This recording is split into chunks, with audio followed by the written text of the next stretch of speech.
Godzilla, Godzilla, Godzilla, and Godzuki. Is that it? Yes, that's it. Okay. 4 lines, that's all I had. Okay. Hey, it was a slight improvement on Digimon. Well, okay, I'll grant you that. We I did. was, I was tempted to do Captain Caveman, and that was only 2 words. I presume there's more than just those 2 words in the entire song, isn't there? No, it's just shout Captain Caveman. And that's it. That's it, and then there's just some guy telling you the entire premise of the show. Okay, fair enough. I can't say I'm well up on my Captain Caveman, so okay. Oh, you don't remember Captain Caveman? I don't really remember Godzilla, to be honest. Certainly Oh, not God. the cartoon to which you refer. It was god awful. It sounds it. It was Godzilla and I'm guessing Godzilla's son. And I they were don't know. and they were on good terms with the humans and helped them solve crimes. Wait, what? He stopped like volcanoes erupting. There was always a monster, and Godzilla always fought the monster after he was summoned from the sea. That's not the Godzilla I know. That's not And the love. That's not the Godzilla anyone knows. No, Godzuki was just a bumbling buffoon who Godzilla had to save every week. It was all Fair very enough. charming. Okay, then. Well, welcome to the Button Mash Podcast. We are going to be here and talking about video games and some awkward cartoons that nobody knows about. I Except know. Michael. Hello. So, yeah, thanks for that, I think. Yeah, I'm bringing back memories of your childhood that you may or may not have suppressed. I don't think they ever existed. But that might be because I suppressed them. That's the idea. Anyway, yes, we are joined this week once again by Will. Hello. I'm sorry, Will. I've given you flashbacks to Godzilla. I'm really sorry. I forgot about that. I had forgotten about that for a really long time. Thank you. I can see the sincerity in your voice because you loved that show as a child. It's like the game. If any of you are familiar with the game, I've just reminded all of you about the game. I don't know about the game either, actually, if I'm honest. Oh, Having a Godzilla night. God, really? You can play on the game for 2 hours, watch 3 episodes of the cartoon, and then we'll watch the 1998 movie. I liked that movie. That was a good Godzilla movie. I haven't seen the new one, admittedly. All I know is it's got the guy from Breaking Bad in it. Yes, Mr. Cranston. I enjoy him. Yeah, he was great in Malcolm in the Middle. Of course. I haven't seen Breaking Bad, so I can't really comment on that. It's so good. But anyway, video games. Yeah, I have no idea what anyone's talking about. You guys go on without me. You left me behind a long time ago. Welcome to the Godzilla podcast. Yeah, you guys. I've seen some Godzilla at some point. I wouldn't be able to tell you what I'd seen and when, but certainly no cartoons. I'm pretty sure no games, and I've definitely not seen the recent one. So yeah, I've seen Video some games. version. I think I saw a Japanese one at some point. I saw a lot of the Japanese ones. I remember specifically when I was about 10 years old. I stayed up all night and watched them on cable. Right, fair enough. I'm sure he's made 1 or 2 frequent appearances on Sci-Fi. Oh, undoubtedly. That seems like home of Godzilla. If there was ever a natural enemy to the Mega Shark, Godzilla. Now there's a movie: Mega Shark versus Godzilla. As if Yeah. that hasn't already been made. What about Probably has. What about Godzilla versus Sharknado? Also needs to happen. That's kind of the sequel to Mega Shark, though. Yeah, Mega they're doing Sharknado. a tornado filled with mega sharks fighting God- Godzilla. Godzilla versus Mega Sharknado 2. Electric Boogaloo. We're claiming the copyright on that. That's done. Right, you get started on the screenplay. Any preference for the lead? Tom Cruise. All right, yeah, I'm sure that's doable. Yeah, that should work out just okay. Yeah, just tell him it'll promote Scientology. It'll be good. It's a subconscious Scientology subplots designed to convert people running throughout the film. Yeah, plot twist. Scientologists were all right. Godzilla is their leader. Wow. No, I think that's probably slightly offensive, but okay. The views of the Bun and Mash co-host are limited to just him. Yeah. Well, I don't know. Scientology is pretty kooky anyway. I'm not. Views of the Bun and Mash host. I'm pretty okay with saying this. Okay. I Video imagine games. there's not many people going to disagree with that. Go watch South Park. It's pretty much a documentary. So yeah, video games. That's the thing we sometimes talk about. Well, it's kind of the premise that we came here for. Do you want to talk about that? Because I'm pretty sure we could come up with some terrible movie ideas for 2 hours. Hey, I'd be more than game to do that. But Welcome to the Terrible Movie Concept Podcast. got this idea. I've got this plan, and it involves Chuck Norris. Anything you just suggest Chuck Norris is sold. I'm sure we've already got several concepts we've come up with in the past involving Chuck Norris, have we not? I think there's slightly more for William Shatner. Probably, yes. But I think he's probably more available. I don't know. Anyway, video games. Let's do that. So we're going to talk for the next hour or so about our gaming experiences for the week, and then we'll do some gaming news and releases for the week as well. So why don't we start with what we've been playing this week? Anybody? Cool. Well, mostly I've been playing Icewind Dale since it just got re-released on Steam, and this is probably the first game I played on PC. Probably when I was about 12, and I never got to finish it because my laptop couldn't handle it at the time, which is rather embarrassing. But I've now purchased it on Steam, and I'm going to play through the whole thing in one big block, I reckon, because I really enjoyed it back then. Now I know the name, but I can't quite think what on earth it is. So what's Icewind Dale? Remind me.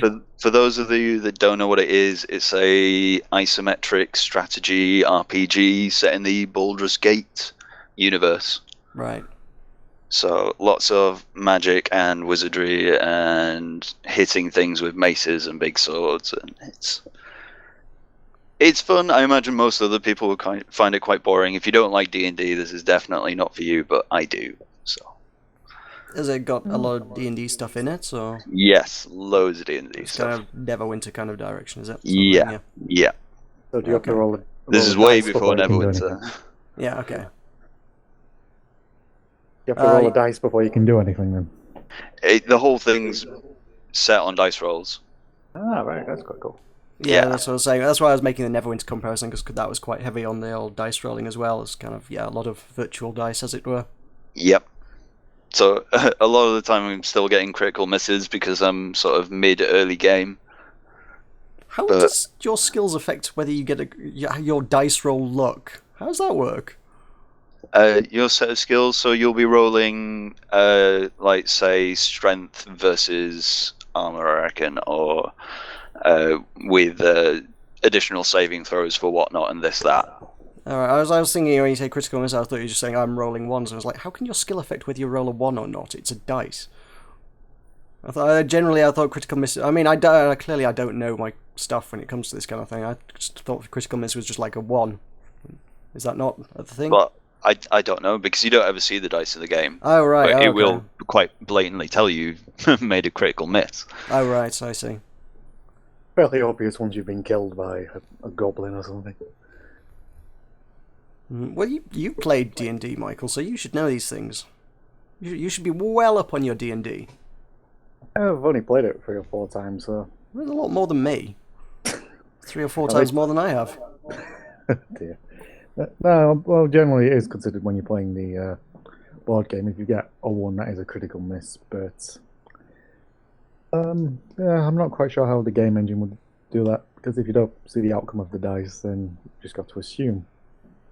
At the same time, you don't see all the dice rolls in D&D, because obviously your DMs would be hiding a lot of the mechanics behind the board and whatnot. It's when you physically roll a 1, and Mhm. that's how you kind of know you've Yeah. bucketed that up. Hmm. Obviously, there's plenty of rolls you make, and I guess you do see them in the game, but then there's DM will do a lot of mechanics behind the scenes that you won't know about. Oh yeah, very secretive. That piece of card blocks everything. The more we talk about D&D, the more I actually want to play it. Yeah, I know, me too. I really do. Really need to get this thing going. I've never had a D&D match ever. I've played a lot of games similar, but never D&D itself. I don't think I've even played anything that's particularly similar, to be honest. Did you Well, ever I'd be particularly referring to Warhammer Fantasy and Warhammer 40k. Right. Well, they're kind of similar, I would say. Yeah, it's similar, but definitely not the same. Oh, well, it's the physical playing, I guess. Yeah. Well, I used to collect and paint and whatnot, 40k, but never actually had a game, so even in that regard, no, not so much. Did you ever set up the YouTube channel that you were going to do when Notion took you 2 weeks ago? Well, for the D&D stuff. Yeah. No, I haven't. That's your project. You do it. Oh, I've been assigned responsibility. Yes. World About time will you did end. something. Me out. It is not easy learning those 80s TV themes. All 4 lines, That's I know, very right? apparent. Hey, do you want to sing the intros? I really don't. I've got Red Dwarf up my sleeve, ready and waiting for the week you don't turn up. You realise just 1 week in the near future, I'm going to sing that just to royally screw you over. Well, I'll do it anyway, and I'll do it better than you. I think we might have our first Shatneroki sing-off now. Oh my god. Shatneroki Red Dwarf theme. Sing-off. Interesting. That's a challenge. I challenge you to a Shatneroki sing-off. That's the first video right there for the Shatneroki channel. Yep. And we will let Will judge. I'll be miles away in a fallout shelter. Oh dear. He'll be coaxed out by the subtle and lovely tone of my voice. You'll be a siren. Greek mythology.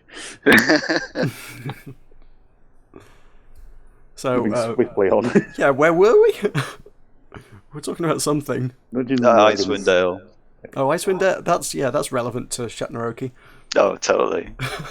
I'm sure there's a Shatner film floating around somewhere where he was in a dungeon. Was there a dragon? Ooh, that might be pushing it a bit.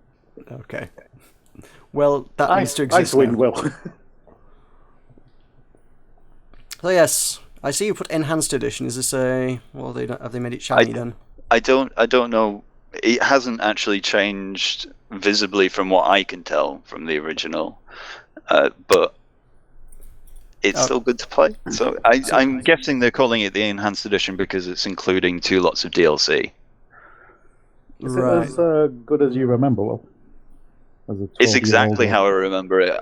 It scares me how much I've remembered where all the traps are. Right. So I know exactly where to look for traps and disarm them, which is it's fun. It means I'm zooming through the game. Well, okay, cool.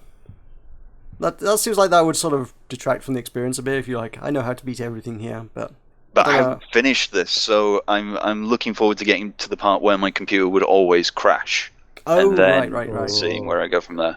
And plus, it's I've also got the sequel on disc, so I need to try out the sequel at some point, and then move on to Baldur's Gate because I never played Baldur's Gate. So you're on a retro gaming binge. Yes. What would you do if you were playing the game and it crashed at the same point? It always crashed when you were a child. I'd burn this place to the ground. What's your house? Yes. Well, I spent a lot of money on this PC, and to be fair, I mostly play really low poly stuff or retro games, and I'm not really testing it to its limits. Are you, yeah, that's the. Are you absolutely certain it was because you're not up to spec? I mean, surely if the game was, if your PC wasn't up to spec at the time, how would you be able to play like half the game and then not the other half? I have no idea. That doesn't make a lot of sense. I really don't know. But as soon, I remember there's a bit later on in the game where you're in a tower called the Severed Hand, and I managed to get up to the 3rd floor, and every time I tried to advance up a floor, the whole computer would die. Really? Yeah. Was there ever like a subtle dice roll that you did that crashed the game if you didn't get over a certain score? I'd hope not. There was just Icewind Dale 1.1 patch out on the website that you never checked that said, fixes that crash on floor 8. Childhood ruined. Or maybe they never fixed it and it still crashes on that floor. Maybe. I eagerly await you really angry next week on the podcast. And it's like, it doesn't work! You won't even hear about it because my PC will just be a pile of smouldering ash. Okay then. So, that's something to look forward to. I tried out the Border Remembrance demo. Excellent. What did you think of it? I think it's brutally hard and I can't do it. Yeah. Holy crap, man, that demo. Yeah. It kicked my ass. It doesn't give you a lot of room for error, but I found the shield really helped go through it all. I barely used that. I didn't get into the habit of using it. So No, you that's probably where I went wrong. really need to get used to the shield to get anywhere through it. Okay. It doesn't last for too long, so you have to use it sparingly, but all the time. Right. Contradiction in terms, but okay. I did completely. There was like the boss on the top of the mountain. I did completely cheese, to be quite honest. As the way I did it is it runs back and forth a bit and shoots lasers at you, but if you run to where it stops to shoot the lasers before it gets there and charge up one of the shots, you can fire the shot at it before it actually activates the laser and force it to run back to the other end, and you can sort of kite it back and forth between the two ends of the top of the mountain. Oh, cool. I haven't even tried that yet, to be honest. Oh, right. Oh, I thought you'd done it all. I had a good go at the demo, but I didn't spend too much time on it. Oh, right. I played for about 40 minutes before I sort of rage quit on the second boss that I found. That's going up on my YouTube channel, actually, so... Oh, sweet. Hang on a minute. Wait a minute. John, you have a YouTube channel? Why have you never mentioned this? Really? I figured I might have done that once or twice in the past. Have I not? And where can people go to see this brilliant YouTube channel? That can be found at youtube.com/buttonmashempire. Thank you. You're welcome. I'm smoking a cigar now. Right. Well, as long as you're happy. Yep, that's the only reason we do this podcast, to make me happy. So yeah, I put that up in 2 parts actually. The second part will be going up tonight. I'm not entirely sure whether it makes compelling viewing because a lot of it's just me going, "Oh my god, this goddamn boss! What the hell?" So you've turned into PewDiePie for that particular video, then, yeah? A little bit, maybe channeling a little bit. Not quite so horrifyingly offensive, but definitely as angry. Finding out you've got Swedish blood. I think I do actually, but you know. I recall someone in my family at some point saying we have Swedish ancestry, I think. I'm not sure though. At any rate, yes, the guy, I found a second boss that was like inside a temple cave thingy. I don't know what it was. Looked vaguely technological. And I beat the first phase of it, but I couldn't beat the second phase of it. I don't know how many phases it has. Oh. I've noticed that this game hasn't been put back on Kickstarter like they said they were going to do. Yeah, I spotted that. It has been put on Steam Greenlight, so, go greenlight it. This is true. Bear in mind, I mean, as we know well from our own personal experiences with the Kickstarter process, it's very difficult with Kickstarter to say we're going to launch on Kickstarter on date X, because you've got to wait for them to approve it first. Unless you plan a really long time in advance before it, and then, if you say, look, we're going to launch it in 3 weeks, then submit it to Kickstarter now, and then that gives them a couple of weeks to actually have a look at the bloody thing and then say yay or nay. And then there's always the possibility that they might turn around and say, I don't know if this is like in their policy or something. They might be able to turn around and say, hey, you failed raising the money for this before, you're not allowed to try it again. I don't know if that's their policy, though. I can't imagine why that would be the case. No, I mean, yeah, exactly. They've let a lot of stupid shit on. Yeah. It's Kickstarter, it's money for old rope. Let's just sit back and let everybody else make money for you. You're not cynical, are you, John? I'm not. I've just been watching a lot of South Park lately. Yeah. Oh dear. Well, yeah. Anyway, yeah, there's a number of reasons that they may even be delaying it for whatever personal reasons. They might want to, I don't know, put out a new demo, polish things up. Yes, they did mention that a new demo was due out, but they also said that the Kickstarter would be back up by Monday last week. Mm-hmm. And it's not up, so. But as I say, it is on Greenlight, so check it out. Yes, definitely. And go rage at the demo, which is still available. Yeah. So what else have you played this week, John? I also played. Oh, this is one we looked at last week in the review, releases, which was Amphora. Oh yes. Which is the one me and Will were going, oh my god, that looks so pretty. We both seemed quite pleased with it. I seem to recall. Yes. It is really pretty. I mean, you can probably tell that from the screenshots. It is very, very pretty. I will say I wanted to do a review of it. There should have been a review of this up on my channel earlier this week. I've had ridiculous amounts of trouble capturing any footage of that. And it's not that it runs badly on my computer. It doesn't. It runs great on my computer. The problem with it is, well, actually, I don't know what the problem with it is, but whenever I try and capture footage of it, it starts out running great at smooth 30 frames per second at the start, but then over the course of a 15-minute video or whatever, the frame rate just slowly tanks. I mean, it's not in-game. While I'm playing it, it's still running at 60 frames per second. It looks great whilst I'm playing it and commentating over top of it. But then when I play back the footage later either in VLC or Premiere or whatever, it's just the game's just running at like 10 frames per second or less, and it's just like, this looks absolutely disastrous. So it's not something I can use. Oh dear.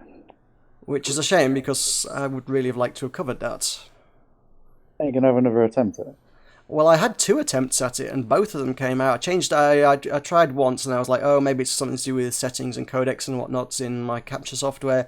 Let me try tweaking some stuff, changing it, try a different format, something that I've used in the past and has been fairly reliable. Try a different. It's probably not going to be as high quality, but I'll have to give it another go. No, it came out exactly the same. It's like, starts out, hey, hello, welcome, this is Amphora, 30 frames per second, and then at the end it was like, oh, well, thank you very much for watching, and it's just chugging along at 5 frames per second or whatever. Oh, I have no idea why it does that. It just looked disastrous. So from a video production perspective, not great. How about from a gameplay perspective? However, from a gameplay perspective, I'm going to give you my thoughts on it, so since this is about the only platform I'm going to be able to do so, it's simple. It's not the most engaging gameplay. It's sort of makes you think. Basically, you can it gives you a shadow puppetry kind of scene. There's a few things in each scene, people, objects, items, whatever, that you can interact with. You can right-click to pick things up and move them around the scene. There will be, somewhere within each scene, there is an amphora, as per the title, which is, it's just an urn, a jar kind of thing that's emitting smoke, and basically you are the smoke, I guess, because there's like long tendrils of smoke coming out the jar, and it's got like a limited range on it, and the smoke follows your mouse cursor and picks things up and does whatever. So that's kind of got a limited range. So wherever the jar is, that's kind of like, there's a circle around that jar, which is kind of the limit of your range with what you can interact. And sometimes there'll be stuff outside it. It's like, okay, you need to... The objectives vary in every level. In the first level in the game, it's a tutorial kind of thing, just teaching you to interact. It's dead simple. It's, there's a baby and there's a doll on the floor. What you do is you pick up the doll and you give it to the baby, and the baby's happy. It's dead simple. And it gets a lot more complicated. There's later on, a good one is... there's a woman playing like a lute or something to some guy up on a balcony. It's all a bit Romeo and Juliet. Yeah, but her music doesn't reach the balcony. It's just kind of falling a bit flat on the floor, and you need to convey the music up onto the balcony, and there's a couple of fountains in the garden that you can pick up and move around and do things with. So you have to kind of pick up the fountains and place them in such a manner that when the music lands on the fountain propels it into the air, and you have to angle them such that the music actually lands on the guy. That doesn't sound bizarre in any way. Well, they're all kind of abstract. There's also, they don't tell you what you need to do in any given scene. They just present you with the scene. There's no dialogue. There's nothing going on. There's no text on the screen. There's just a shadow scene playing out on the screen, and you have to figure out what needs to be done in it, and then do it. And then once it's done, it moves on to the next level. So as I say, with the music one, the way that the completion criteria is convey music to Guy, but there's nothing that tells you that's what you have to do. You just kind of have to figure it out from the visual clues on the scene. There's another one which is there's like 4 people stood in like a market. There's like a line with 3 fish hung up on it in the middle of the market, and then there's a woman at one side of the screen with hearts emitting out of her. Then a crowd of people in between, and another person at the other side. And the objective, not that anyone tells you this in the game, but the objective is to get the heart from the person on the left-hand side of the screen to the person on the right-hand side of the screen. So you have to sort of move people out the way. I mean, you can't pick them up and move them, so you can sort of lean them forward and lean them backwards, so you end up kind of limboing over the hearts, and it's a little bit... That one requires fairly quick reactions, to be honest. A lot of stuff where you can move the fish, and one of the mechanics you can use is you can use the smoke to generate like a string to tie things up, so you can move the fish into a position and then tie the fish to the wall. And it's just a lot of physics-based stuff involving tying things to other things and maneuvering them into such weird positions that it makes whatever objective complete. I see. That sounds interesting. And I think there is kind of a narrative running throughout it, but it's very much I think it's a fairly interpretive kind of thing. It's kind of, you get out of it what you read into it, sort of thing. I see. They never really tell you anything. It's just kind of, you have to follow what's going on, try and read along with it, I guess. I don't know. Probably is your kind of thing. It sounds good. It's the kind of thing that I play in between other games. The puzzles, like I say, some of them are dead simple. It's just like, oh, well, that's obvious. Click, click, click, done. And then there's like one about 60% of the way through the game, according to the save file, that I am completely stumped on. I have no idea how to complete it in the slightest. Which is, there's a ship that has run aground on a iceberg by the looks of things, and you've kind of got like a dock a little way from it in the water, and you've got the amphora is stuck to the dock, so you can't actually reach the ship. There's a guy on the front of the ship leaning over it with like this spear hook thing. I'm not quite sure what it is. There is another spear hook thing, not sure what it is, on the docks, and there's a sort of a chunk of ice, a lump of ice floating around in the water. The ice and the spear thing are the only things you have to work with in the level. And I can't even figure out what I'm supposed to be doing with them, much less how to do that. Right. Also, to be honest, I think if I could figure out what I'm supposed to be doing, I might well be able to do it. It's the fact that I can't figure out what I'm supposed to be doing that's really the problem. Which is kind of, like I say, half of these puzzles is figuring out what the objective is before you even do the objective. And in this case, it's like, I have no idea. Yeah. I mean, there's the hook thingy, and I tried, like, linking it with the other guys, because, it's like I said, they both got kind of a hook on it. It was like, oh, well, if I can link it with the other guys, maybe it's, I don't know, some way that I can pull him into shore or something, save him, I'd rescue the guy. It feels like that's what you'd want to do.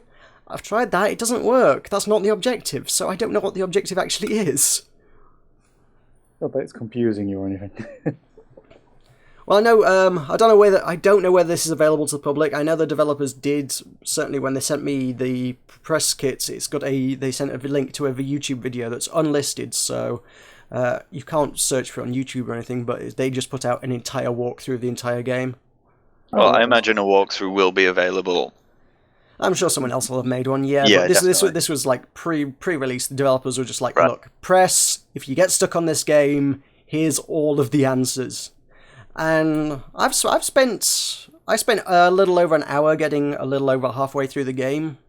So make of that what you will in terms of length and content.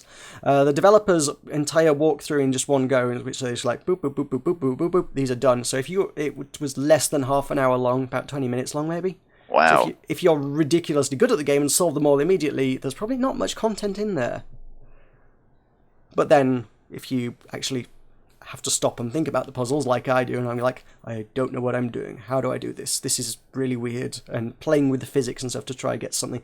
I mean, because it's a physics-based thing, there's often stuff where it's like, I don't think that was how I was supposed to solve it, but it solved it. Don't complain if you've got past it. Well, no, but I was playing Try a few weeks back from Rat King Entertainment, and there was one of their puzzles in that.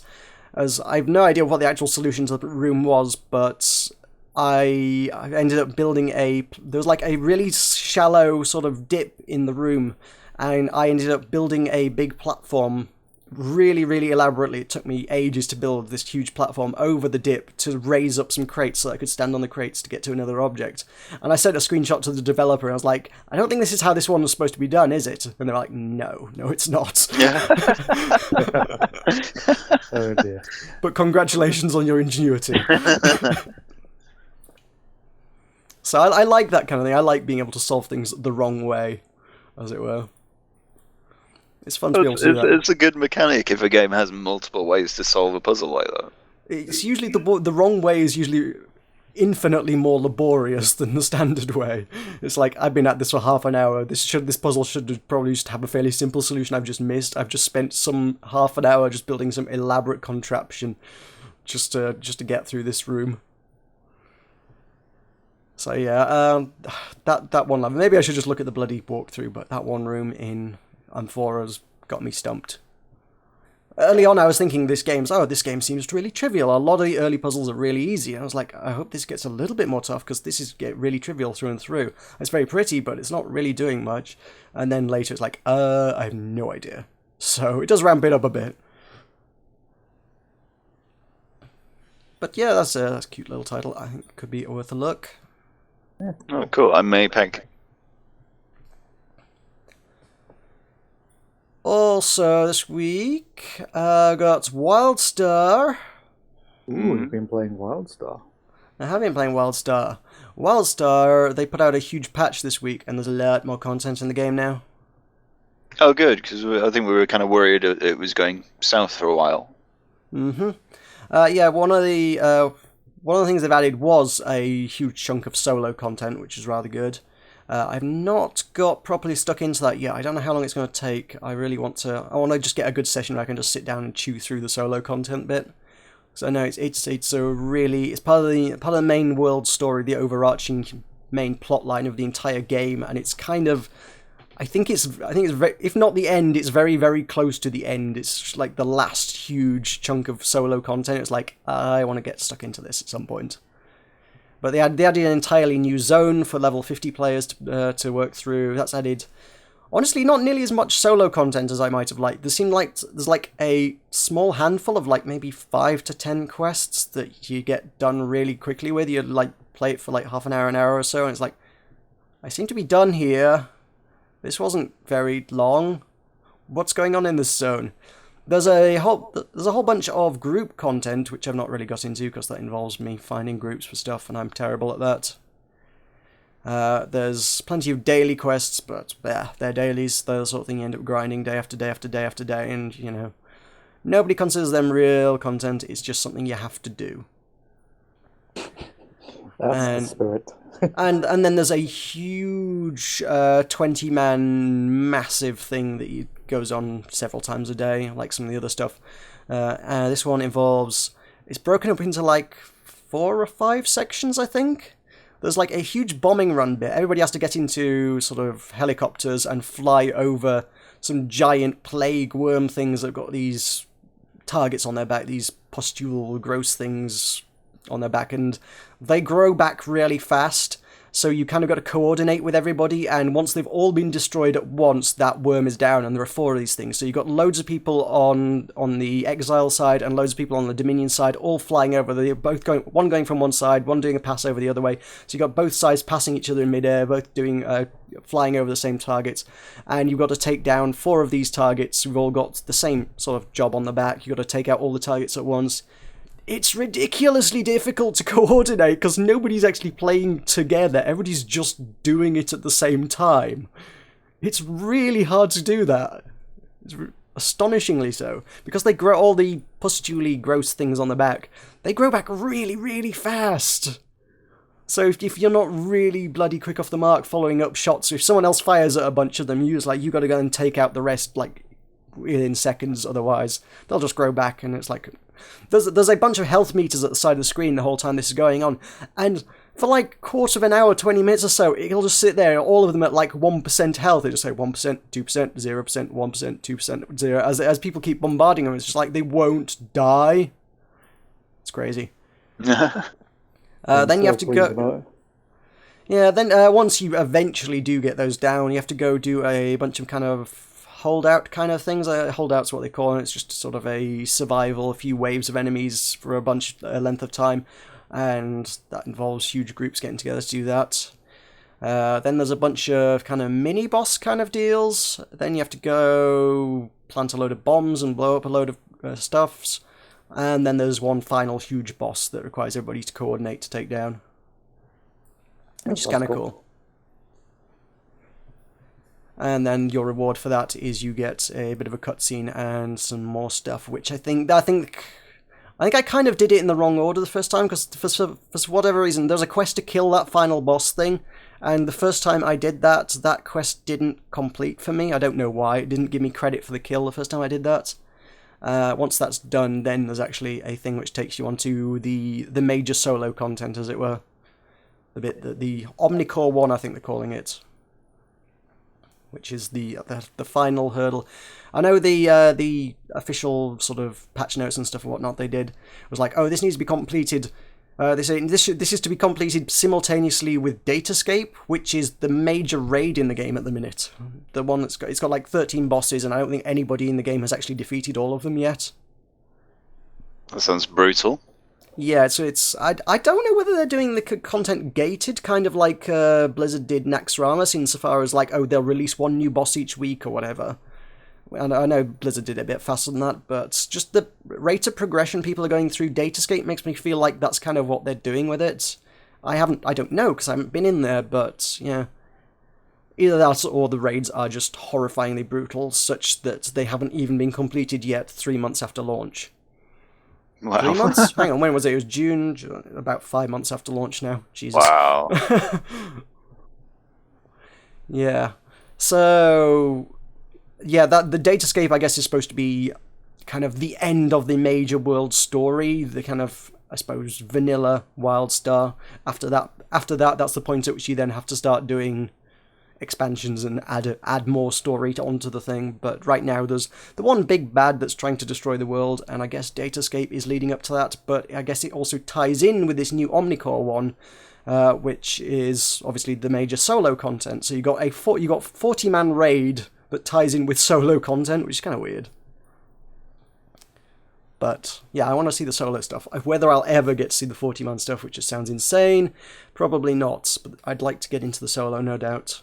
Okay, well, I've been umming and ahhing about getting into WildStar now that it's got extra solo content, but I don't know if I've really got enough time or attention span to properly get into it.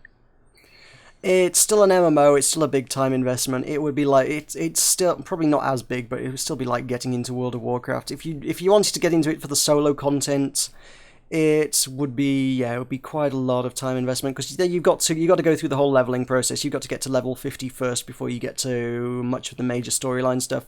A lot of the major storyline stuff starts kicking in. I'm not sure if it's level 35, 40-ish. I think it's probably about 40-ish, and then every 2 or 3 levels, you kind of get this message pops up when you level up. There's kind of someone will give you a call on your datacron, which is basically your phone, to be honest.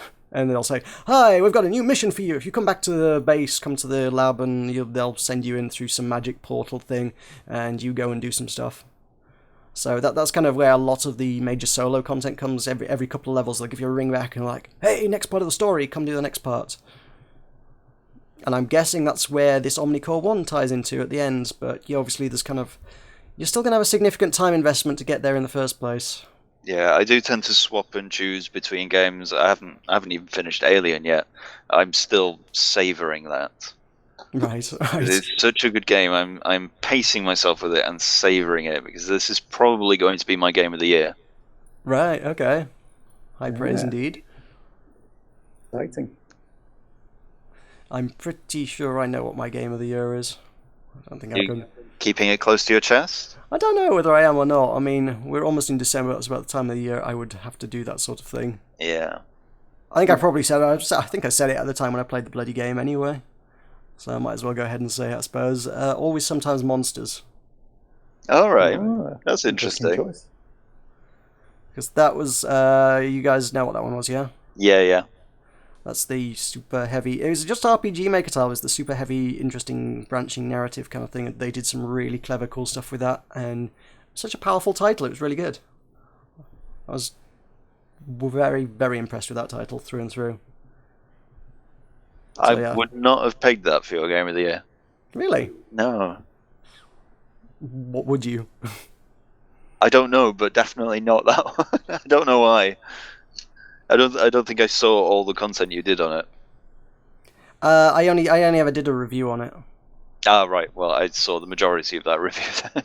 Right. I'm gonna say it's not a game that's very, very conducive to making a video series out of. If I'm completely honest, I think it would potentially work quite well as a stream, and if I ever do get streaming capability, I wouldn't actually mind doing a live stream of that. But Cool. yeah, just from a making video content perspective, I don't know whether that would work very well. I can understand that. It's certainly something that it's a bit more personal. I think it's just good to sit and play through on your own. Just because of all the personal decision making and emotion and involvement with all the characters and stuff. Yeah, sounds cool. So I'm a sucker for things that do narrative extremely well in games. See To the Moon, for example, which I also gave Game of the Year to a few years back. Oh dear. I mean, obviously there's a Bird Story out recently, but it was very good. I don't think it's Game of the Year good, but it's very good. It doesn't quite top Always Sometimes Monsters for me, just because that left such an impression on me. It was one of those games just like afterwards I was like, God damn, that was a game.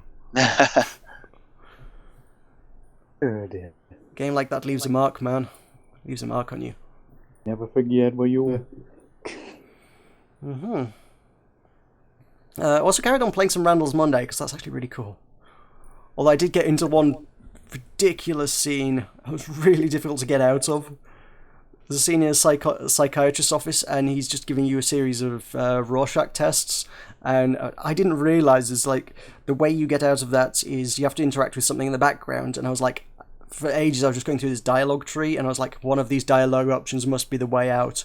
It is not the way out.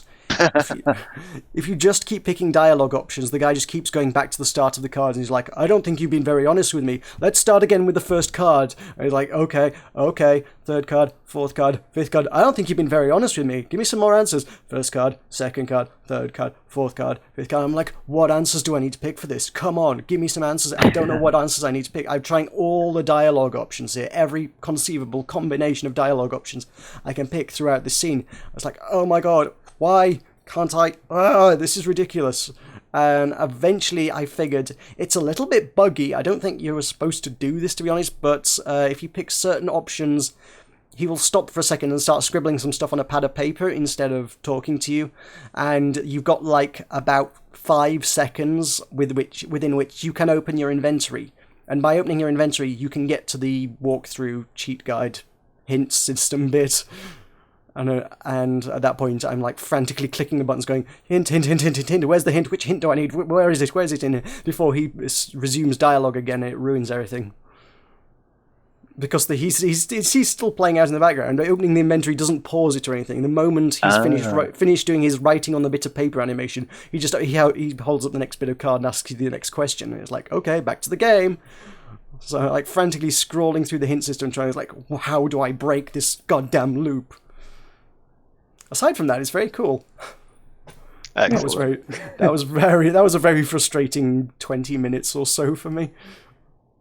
I can imagine. So yeah. Otherwise, it's very cool. It had a fantastic Back to the Future reference in there as well, which was like for no reason whatsoever in the middle of a comic book convention. No, so is it science fiction convention? In fact, the Doc just runs in through the door and was like, "Marty, you gotta come with me, Marty. It's the Libyans, Marty." Oh, fantastic! You can never complain about a Back to the Future reference. I know, it's great, fantastic. And that scene. Normally, anything else in the game kind of has at least some kind of context to it. That scene has no context. It's just as you're about to leave the building, the Doc just bursts in, like, "You're gonna come with me." It's like, what's going on here? Why? What is this? This is so weird. And then at the end of the scene, he just runs off, and it's like, well, that was a thing that happened. I don't know what was going on there. Obviously, it's a game kind of about time travel and shit, but... Yeah, maybe it'll make sense later. Maybe. I can only hope so. I hope it does. Yeah. Oh, you're going to have to let us know if it ties into anything. I will do. If he shows up in a DeLorean later, I will be a very, very happy man. Yeah, so that's about me for the week. I did play... Oh, I haven't got this on my list. I did play some Euro Truck Simulator 2 earlier. Wow, was your week really that dull? It wasn't me, it wasn't my choice. Oh, I was made to play it. It was forced upon you. Yes. I went over to my friend's house, and he's got a rather good setup there. He's got a decent PC because he uses it for video editing, and Steam's wonderful family sharing system. Yeah, they ain't too bothered about that being family. You can use it with anybody. So I've just got my Steam account linked to his, so that he can play any of my games on his PC. So it's just he's got this fantastic super-powered video editing rig just hooked up to his TV, and we can just use it like a games console, which is... If you think about how Steam machines are supposed to be working, he's basically got a Steam machine sat there. Brilliant. You can just launch the console in big picture mode, hook it up to the Xbox controllers, and ta-da! You've just got a really powerful video game console with 525 games built into it. Yeah, that's pretty much what I'm doing at the moment. Cool. So yeah, I mean, I was browsing through that earlier. I went over to his place and was like, yeah, let's play some games. It's like, okay, like, what have you got? And I was like, oh, I just picked up this bundle. And it's like, oh, it's got Euro Truck Simulator 2. And it's like, should we install that? I was like, if you really must, okay. It's like, yeah, no, I really, really want to play that. It's like, why do you want to play that? So I just want to check it out. So I ended up spending like 2 hours playing that. It's surprisingly cathartic. Don't. I'll give it that. Don't. I now judge you for the rest of the time. I don't know, there's something very chilled out about driving from Manchester to Grimsby. I don't know. That's the spirit. and trying not to run into everyone else on the way. The problem is, we reconfigured it all for the Xbox controller, and it's just like 90% of my driving experiences in recent history on games consoles have been GTA. It's really difficult to not just drive like I'm in GTA. I can imagine, yeah. When you're driving in a truck and you're charged with driving this truck full of, I don't know, like explosives oftentimes, to be honest. It's like, oh, you've got all this flammable liquid in a tank on the back of your lorry and you need to get it safely to the other end of the country. You shouldn't crash into anything on your way. And I'm so accustomed to just sort of using the barrier to steer my car around a corner or whatever. Because I can't be bothered to steer or something, yeah. Does it actually explode? I don't know, actually. I've not seen it. I don't think it actually does get that dramatic, to be honest. That would have been the only redeeming feature in my eyes. Well, the truck exploded. You can flip the truck, but then your option is ring the emergency services and get towed back to the nearest city. Yeah, I know. I'm done. It's like in GTA. It's like, oh dear, I flipped my car upside down. Well, if I hold accelerate and left, my car will right itself because physics. Okay. In this, it's like, oh, I went around this sharp corner slightly too fast. Well, now I've got to pay a lot of money and get towed back to the nearest city. It's like, I'm holding back copious amounts of vomit. That's so droll. Yeah. Oh man, I slightly judge you. Well, there's a guy I play Minecraft with. In fact, we had him on the podcast a few weeks back. Mod was on the podcast, and obviously he does Euro Truck Simulator on his channel, and I do watch his stuff. He kind of does the same thing I do with Spiral Spiel, which is answering questions that people left in the comments and stuff. It's a very similar kind of concept, and I quite enjoy that. And he sometimes plays with mods and stuff, but ultimately it's not about the game. It's just about playing something, chilling out, and having a drive, I guess. Some people find driving relaxing, I guess. Oh dear. Personally, I'd rather play video games. That's because you're sane. Well, that's debatable. I'm not quite convinced by that one. Alright, that's me for the week. Michael, how's Football Manager? Ah, good. I've had a mini revival. Revival? I've won my last 2 games. Okay. Are you out of the relegation zone? 18th. So, no. Is that relegation zone? Maybe. Right, okay. I'm getting there. It's progress. Okay, well... So the board haven't fired you yet? No, I'm hanging on. Fingernails. They still have confidence in you. Well, they haven't said anything, so that's usually good. No news is good news. Well, I had to have a team meeting, and I had to tell the team that I thought they were doing crap. Right. And they agreed with me, so I'm confident now. Right. Tactical tweak. Now I've stopped playing with a target man. That seems to have helped. Sorry? I've made a tactical tweak. I no longer play with a target man up front. That seems to be helping. I don't know what that means. Those are expressions I'm not familiar with. It just means lob the ball up to the big bloke at the top of the pitch and he might head it in. Okay then. We're trying more passing this time, so I'm confident. It's turning around. Next week. Good luck with that. By next week, I'll be 15th. You'll see. Okay. I look forward to it. Yeah. I want a parade and a round of applause. You may get the latter, probably not the former. Alright, I can do it. How long have you got left in the season? We're in January now, so about 4 months. How much is that in terms of proportion to the... That's about half the season, is it? Or is that a little bit less? Just over half now, so... Okay, cool. Yeah, you'll see. You'll be proud. Yes, no doubt. So I think that's probably going to bring us to the end of the first half, I suspect. I think we've wrapped up. Has anyone's got any startling revelations that suddenly they've been playing Barbie's Horse Adventures and want to tell us about that? Well, Not this I'm glad week, you brought no. that up. It is magnificent. Of course, it's all about horses. Yeah. But my horse, on that horse. Have you unlocked the unicorn yet? No, I'm beginning to suspect it might not exist. It's Barbie, of course it exists. You just don't believe. That's what Ken said. Oh dear. Well, that's enough. That's probably enough Barbie for 1 week. I don't think we need to do more of that. Alright, fair enough. It's not a bit we need to drag out. We've hit the Barbie quota. Alright.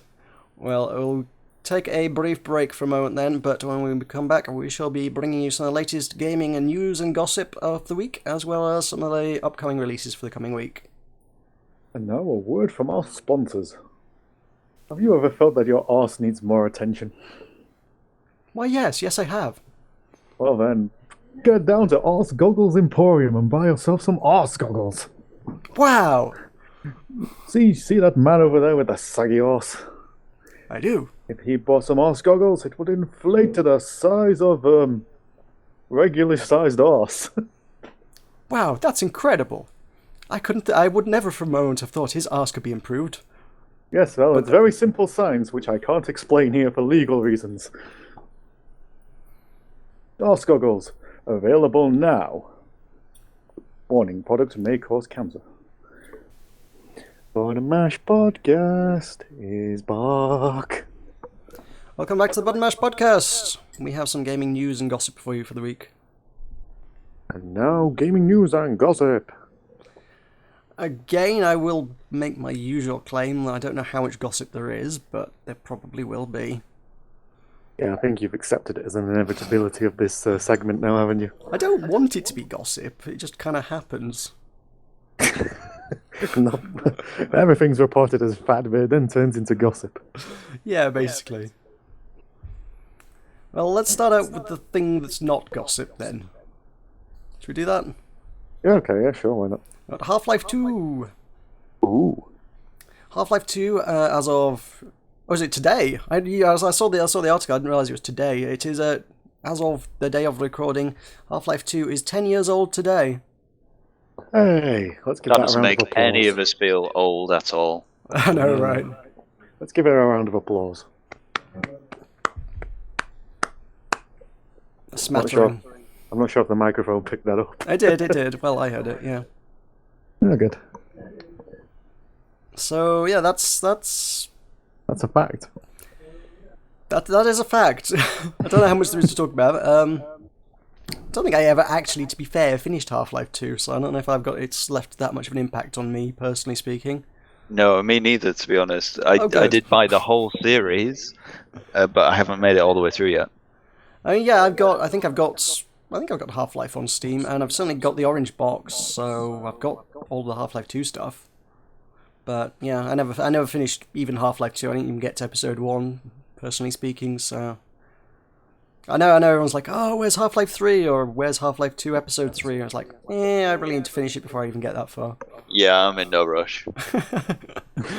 I'm sure it's a really good game, but I started with Half-Life 1 and I remember getting stuck and I just stopped playing it after that.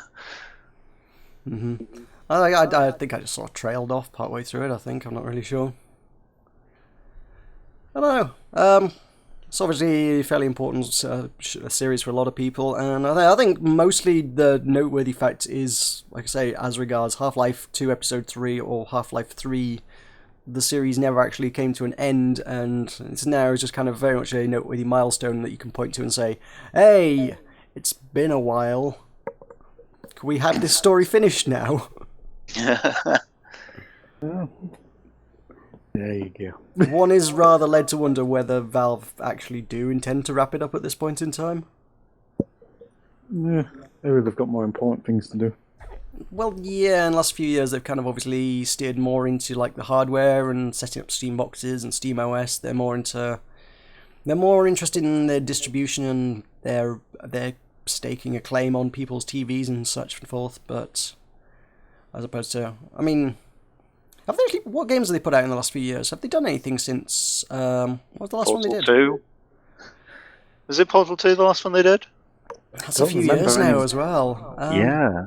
But I don't remember anything more recent than that. Counter-Strike Go, was that came after, wasn't it? Yeah.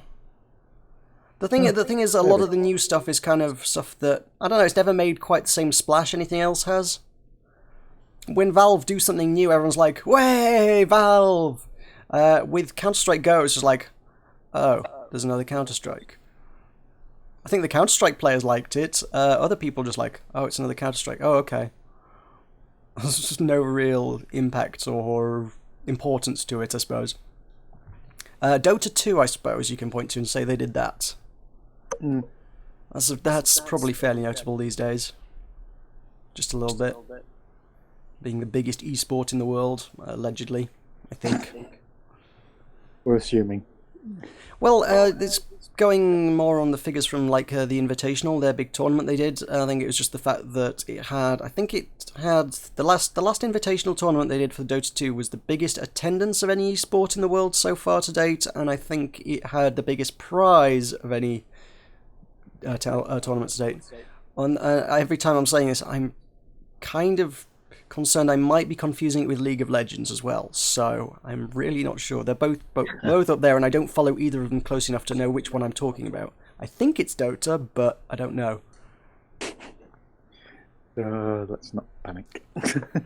It seems like I think what they're missing is a solid single-player experience for a lot of people. I think a lot of people really get excited about the stuff Valve puts out in terms of single-player experience, or at least a small cooperative group see things like Left 4 Dead. Something where there's a bit of narrative and you can work with your friends, or where there's a significant story, see Half-Life or Portal, those kind of major single-player experiences. And they have put out games in the last few years, but if you're not into competitive multiplayer, there's not a lot for you that they have put out. If you don't want to be shouted at by angry Russians for 40 minutes, you're not going to play Dota 2. And, well, Counter-Strike, obviously you're playing against the Counter-Strike scene, which is notoriously hardcore over the years, you know. It's probably not as hardcore as Dota-like, but, you know. Yeah, that's... I don't know. Well... Feel free to weigh in on this, anyone. No, I think you've pretty much said it there. I think I would really, really love to see Valve do something narrative-based. I mean, people keep saying, oh, what about Portal 3? It's like, I have always said Valve are best when they innovate. When they put out new IP, when they do something that's different, it seems to be that's the thing that catches people's attention and they really, really excel. Valve's formula seems to be do something really, really well and innovative and new, then refine the formula, and then leave it be. Otherwise, you end up sort of rehashing the series and you end up with Call of Duty 27. Yeah, well, I think Portal 2 ended very well. I can't really see the need for a third one. I'd like a third Portal, but I don't really see the burning need for storyline-wise why they'd do it. No, I'm very happy with leaving Portal as it is, and any more is just kind of getting to the point where you're sort of flogging a dead horse, as it were, milking the franchise. And it's like, Portal 2 ended great, leave it be, let it stand alone in history so people can go, remember Portal? Portal was great. Not, do you remember Portal? Oh yeah, it's a shame they dragged that one out over 25 games. You don't want that about a series, you want people to be able to point to one significant game in the series and go, that was good, that was good. I'd love more story out of Portal 2. I think more than anything else, more than an actual game, I'd love more story out of it. True, they have crafted a very interesting universe there, a lot of interesting narrative stuff going on. Because it does link into Half-Life, but I haven't played enough of Half-Life to know to what extent. Yeah. Well, maybe that's an excuse to go back and play Half-Life 2. Yeah, maybe after Icewind Dale. And everything else I haven't played in my Steam library. Maybe then. Maybe I need to quit my job and just do this full time. I can recommend it. It's a good lifestyle. Enjoying yourself there, John. I am, yeah. I've got 541 games to work through.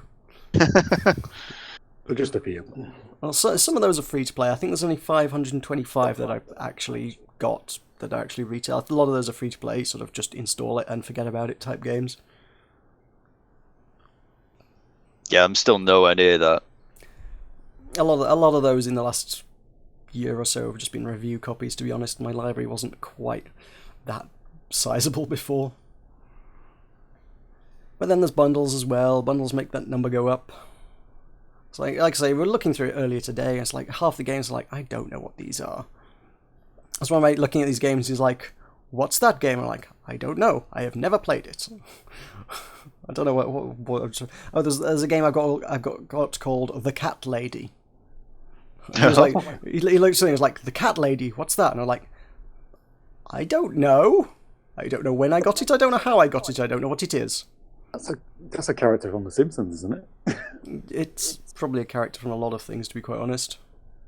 Mm. It was a character in The Simpsons, certainly. I think. Was it? Yeah, the crazy cat lady who threw cats at people. Yeah, I know the character you mean. I'm just like questioning whether it's Simpsons now. I'm I pretty feel sure like it there was was. something else, but I don't know. Futurama had a very similar character, but I think they did, yes. Maybe it's the same character. just as Dun, dun, crossover dun. appearances. Yeah. She inadvertently got frozen alongside Fry and woke up in the year 3000, and because she was a crazy cat lady, she didn't think anything was odd about it and just carried on doing what she did. That's my headcanon, and I'm sticking to it now. The world makes sense now. It's written in. It can't be changed. Yep. So, do you want to get to the major thing that you were looking forward to? Yeah, sure. So, happy birthday, Half-Life 2. Yeah. We'll send you your cake in the mail. The cake is a lie. Yeah, Good it one. actually was. I'm sorry, it had to be done. It actually was a lie, so there you go. No, there was cake. I wasn't going to send a cake, John. That was just... You did not watch the ending credits if you didn't see the cake. Anyway, obviously the fun news for the week is Ubisoft is making a bit of an arse of itself in the general press. What's new?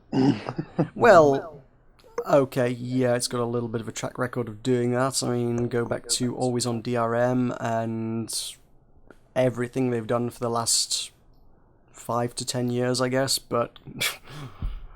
Yeah, this is a fun new one. We've got Assassin's Creed Unity is obviously we announced that in our releases last week and skimmed over it very briefly. Because I don't suppose anyone's actually played that, have we? No, probably not. No, of course not. No, I don't think so. Well, you could have been forgiven for having picked it up because you would have had no reviews to base your decision on because they decided to make the review embargo 12 hours after the launch of the game. Which meant that the game's press are not allowed to give their opinion on whether they thought the game was any good or not until after the game had already been out and been on sale for 12 entire hours. Okay, that seems like a brilliant way of doing it. I mean, I don't even understand how that's enforceable. Surely the very latest you can make an embargo is the moment the game launches. At that point, the press can go out, buy their own copy, and theoretically, I suppose, like, if you really wanted to sit down and burn through it ridiculously fast and just bomb through, I don't know, maybe just do the story missions or something and play through it in like 10 hours, scribble your thoughts down in an hour, and get it up 11 hours after launch, an hour before everybody else who actually had a review copy. And you would get there first, because you weren't bound by the embargo, because you went to the shop and bought it. It just seems completely unenforceable to me. It's like, how can this work? How can you even say 12 hours after launch? And obviously, the cynical stance on this is that obviously this has only been done so that they could hide the bad reviews because honestly it has not had particularly good reviews. I don't know. I wonder I'm not sure what its Metacritic is these days. Has anyone had a look at that recently? No. We're going to have to go check it out, I think. Because I'm intrigued as to kind of what it is doing. Not that I should be checking these things, because honestly, Metacritic's such a bad tool for anything. I can't recommend it. I'm just more intrigued by anything. Just to get a handle on... Well, let's see, I've got Randall's Monday sitting at 62, which I think is a disgrace. For some reason on the front page there. Okay. Weird. Didn't enjoy it then? I guess 11 critics gave it mixed reviews. What? And I guess I can't contribute to that because I don't do numbers. That's probably the good way to view. I'm surprised actually it doesn't even seem to have Assassin's Creed on here, so I can't actually... This is really difficult to find. Can any of you guys see it at all, or I don't know if you're looking for it. I certainly am, and... Did you put into one of our most valued sponsors, Google? This isn't even Google, this is Metacritic. You'd have thought, oh, there we go, Assassin's Creed, oh, there we are. Ah, right. This is specifically for the Bone. Assassin's Creed Unity on the Bone reviewed at 73%, which has been observed in many, many occasions on the past. In any other industry in the world, that would be a wonderful, glowing recommendation. You should totally check it out. In the video games industry, 73% means it's not worth wiping your ass with. No. Well, that's Surprising. It scored a little bit higher at 76, which is a green number, not a yellow number, on PS4. And on PC... Oh, this is going to be interesting. And then what's the PC? Oh, it doesn't even have a score yet on PC. Interesting. Ah. It has 2 reviews on PC. One is 78 and one is 65. That's abysmal. Yeah. Like, I've played And that- through the first 3 games, and I would struggle to imagine how they did anything innovative after that. Yeah, it is the kind of game series where you think you've played one, you've probably played them all. That has generally been the consensus of most critique I've seen of any of the games. Everyone said, look, they're doing the same thing over and over again. I mean, Assassin's Creed 3, which was by that point, the 5th game in the series, obviously. Yeah, it was just like, you're just kind of flogging a dead horse. And then 4, they were like, hey, pirates, ships. Honestly, of all the Assassin's Creed ones, that's the one that's got my attention. So if it weren't Ubisoft and I didn't have principles, I might buy that game. Oh dear. That actually looks like a really cool concept. It's like, from what I hear, it's not bad on PC. They've put a degree of effort into actually making it work well. It's a relatively innovative concept. Actually, to be fair, most of what I heard is like, it's a really great pirate game. It's a shame they tacked all the Assassin's crap on the side. If it was a pirate game, it would be great. I never minded that game. I thought it was alright. Well, I can't say I've tried it. It's of all of them, it's the one that actually makes it look like, hey, they're doing something different. It's pirates. I like pirates. You know, if I was going to play an Assassin's Creed game, it'd be 4. And you know what? At some point in the future, maybe I will crack and do that. But for now, not so much. But yeah, Unity. Have we all seen the bugs and things and the fun that happens with those? Please tell me you've been seeing the screenshots and whatnot. No? Actually, I think, the BBC article that I've linked for you guys in the notes, that's got one of the screenshots. A lot of the characters, their faces don't appear. They have their hair, they have their eyes, and they have their mouth, and the rest of their face doesn't even appear. That's creepy. I know, it's hilarious. This is really common as well. Lots of people have had this, and it's hilariously freaky. Like the Slender Man. It's Slenderman's got nothing on levitating eyeballs. Not to mention there's lots of stuff like just falling through the floors and bugs and everywhere, and it sounds like even the console version is running at a disastrously low frame rate. Like on console you're getting about 20 frames per second. On PC, if you throw thousands and thousands of pounds worth of hardware at it, you can get a kind of reasonable frame rate, but not well. I mean, got Total Biscuits obviously did a review utterly slating its performance issues early in the week, in which he's like, I've got 2 GTX 980s, which is obviously the newest top high-end graphics card you can get these days. Which is $1,200 worth of hardware, I think he said it was. Just in graphics alone, never mind the rest of its PC. So $1,200 just in graphics cards, and he was struggling to run it at a reasonable frame rate. And then he got in touch with somebody else who had like 3 high-end graphics cards, all SLI'd, and I was like, it's still not having it. It's just, no. You cannot physically run this game with the graphics on high it at a reasonable frame rate. It just doesn't happen. It is impossible to play this game nice in at high settings at 60 frames per second. I don't understand why you'd make a game like that. Why you couldn't just dial it back a little bit. It's just kind of, like I say, the fact that it doesn't run well on anything just kind of screams perhaps it's just not been well optimized, and combine that with stuff like the embargo, it feels like it's not good, they knew it's not good, and they just went, for as long as they could possibly get away with wanting to hide the fact that it wasn't. It's just like, okay, this is a pile of shit. Well, if we don't let anybody know that it's a pile of shit, they might buy it anyway. Which is why embargo 12 hours after the game went on sale. Hopefully you've got 12 hours for everybody to buy it before the reviewers are even allowed to tell anyone it's shit. And a lot of people will have bought it in that time period.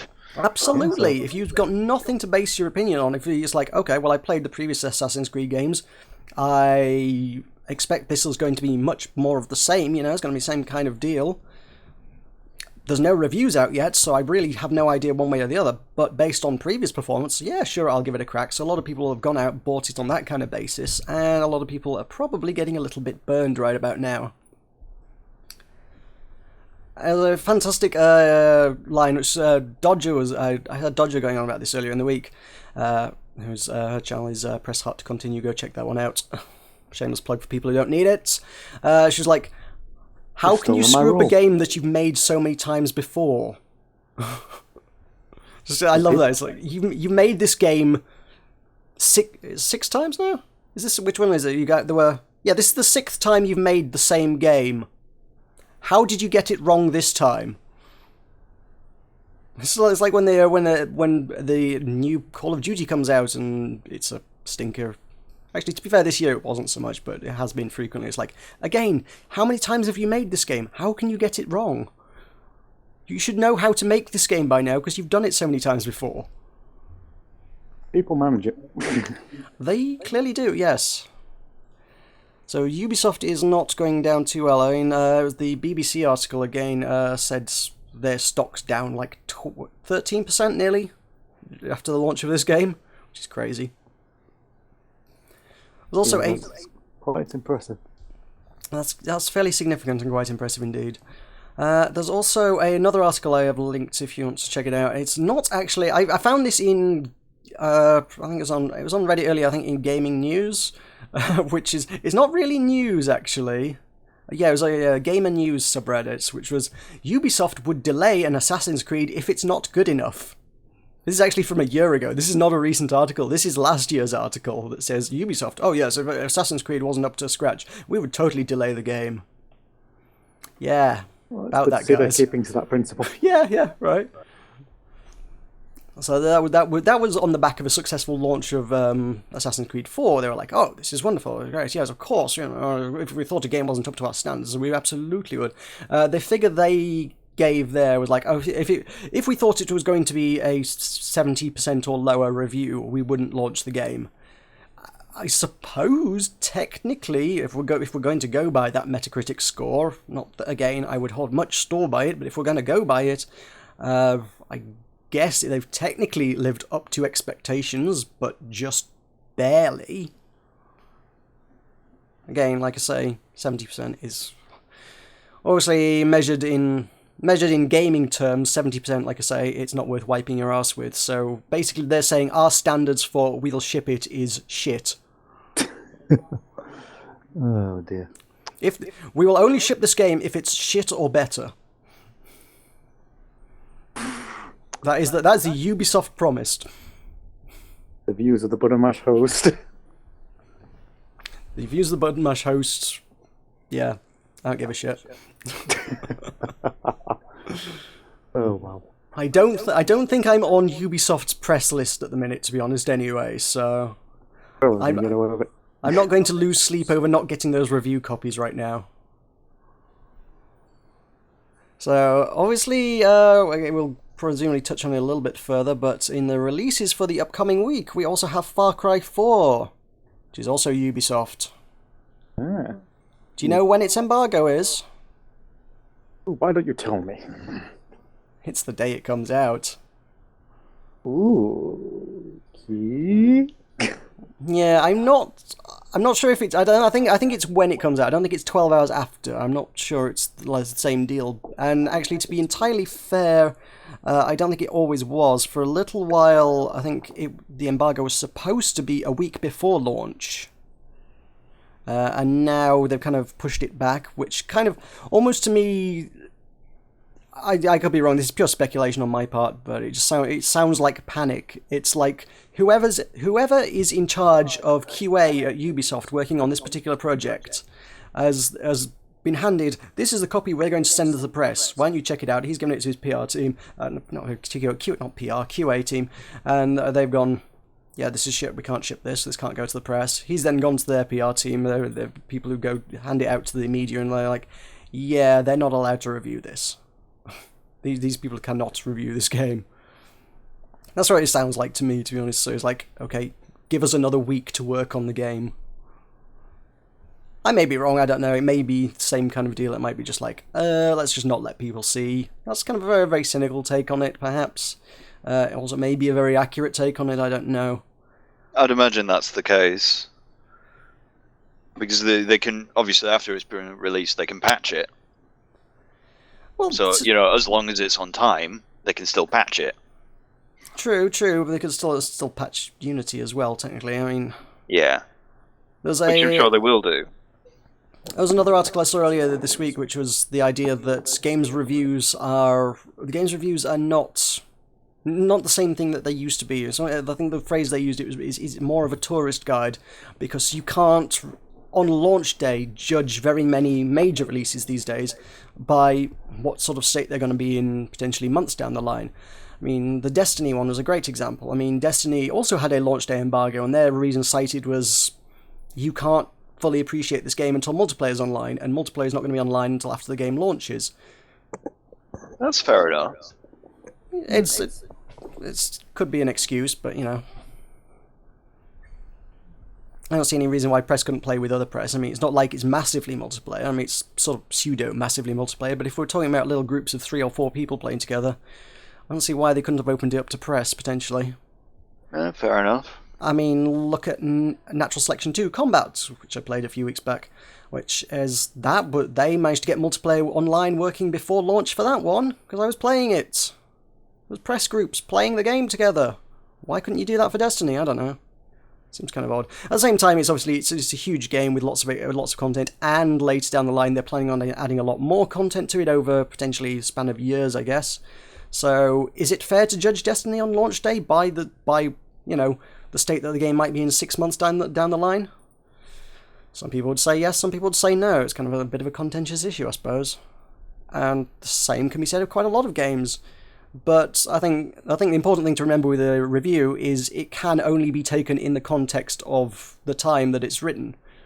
If the review is written pre-launch, you need to understand that this review is someone's impressions of the game at the time that they played it. It's not... I mean, people can and did review World of Warcraft at launch. You know, when that game came out, it was like, here we go, World of Warcraft, people reviewed it. Is it fair to judge World of Warcraft? Could you go back and find a World of Warcraft review, and would it be relevant today? No, not in the slightest bit relevant at all. An original classic World of Warcraft review would be of zero relevance to a gamer trying to figure out whether that's of any use to them today. But you've got to take the review in the context that it's written. And that includes the time it was written. Which I think is an important thing to consider when considering any review. That's fair. And just generally speaking, fuck companies using embargoes like that anyway. Yeah. There's a lot of talk about, obviously the embargo thing's caused a lot of stir this week. A lot of people saying, oh, maybe we should just ignore embargoes from now on and just put out reviews when we want. Polygon, it was the chief editor of Polygon it popped up in the comments of an article that was written about it, saying, the reason we don't just write the reviews when we want is because, honestly, after launch day, nobody gives a shit about the review. Once launch day has gone, you can actually look at the analytics. If you're writing reviews, you've got this data on who's reading these reviews. On launch day of a game, massive spike in traffic on a review. Day 2 of the game, drops to 0 or damn near. Nobody gives a crap after day 1. So if you're like, oh, well, nuts the embargo, we're going to play this game at our leisure and we'll put out the review a week later when we're good and ready to review this game. Nobody is going to look at your review, at all. It's not gonna happen. It's pointless. Which obviously is then, that's not a viable strategy for a business. If you're trying to base your business on reviewing games, as many websites are, that's not going to be practical in the slightest.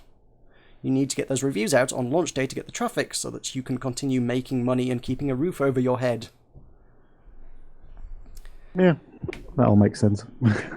Gamers want to consume the news the fastest, and you need to get out there first. I mean, if you get a review out before anybody else, this traffic boost just by being the only name out there is significant, very, very significant.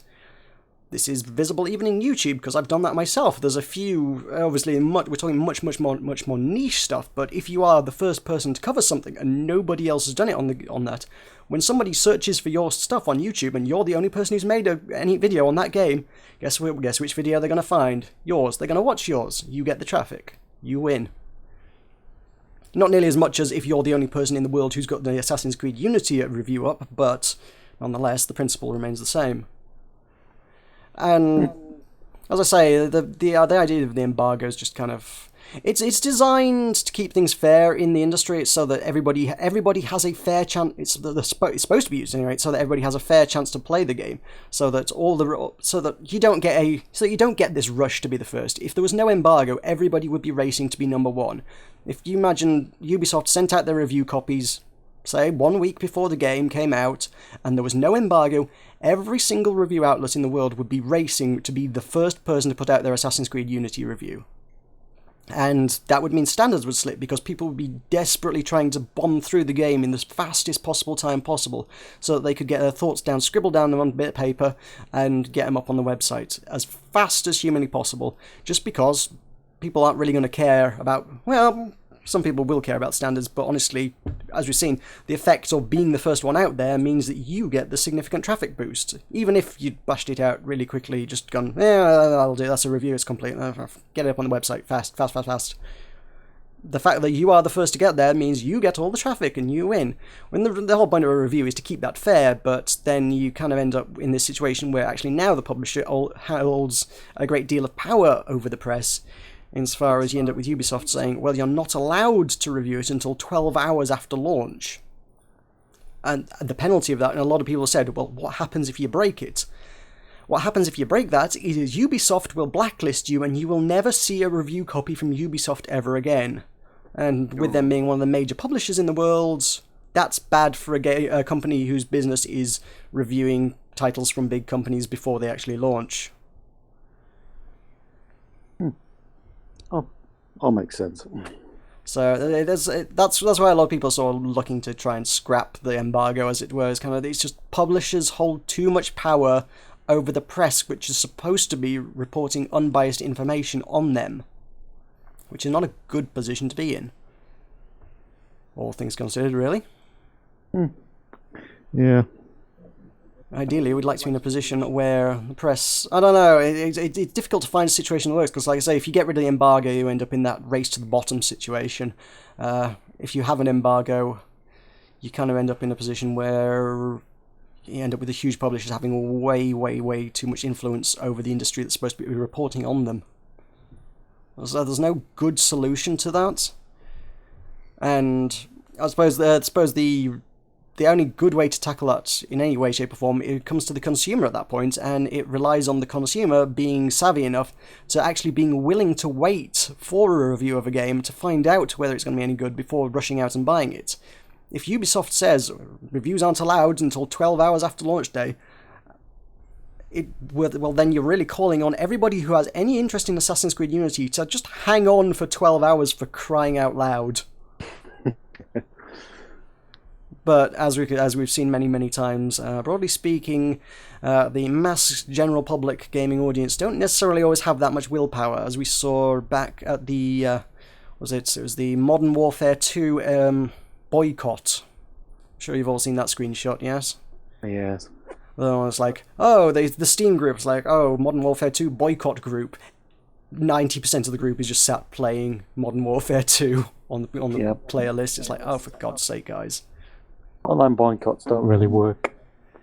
They would work if people were willing to stick to them.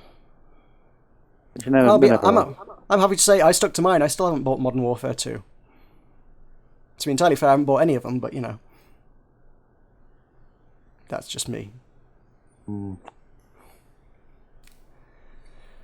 So yeah, not everyone has the principles.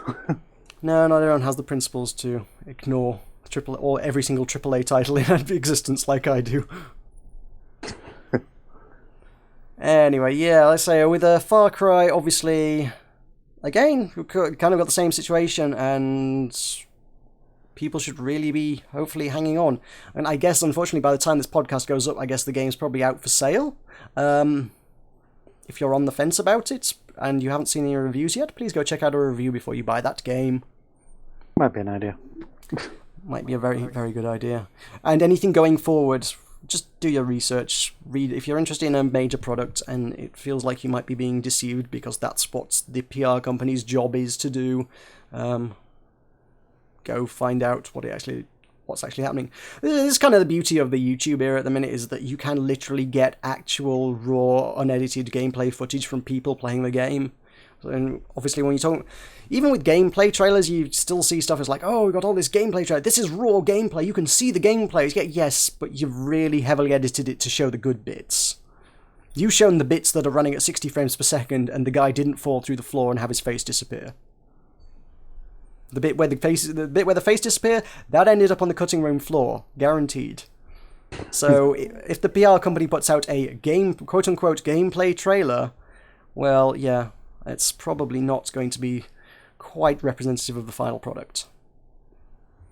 Just a thought. A good thought.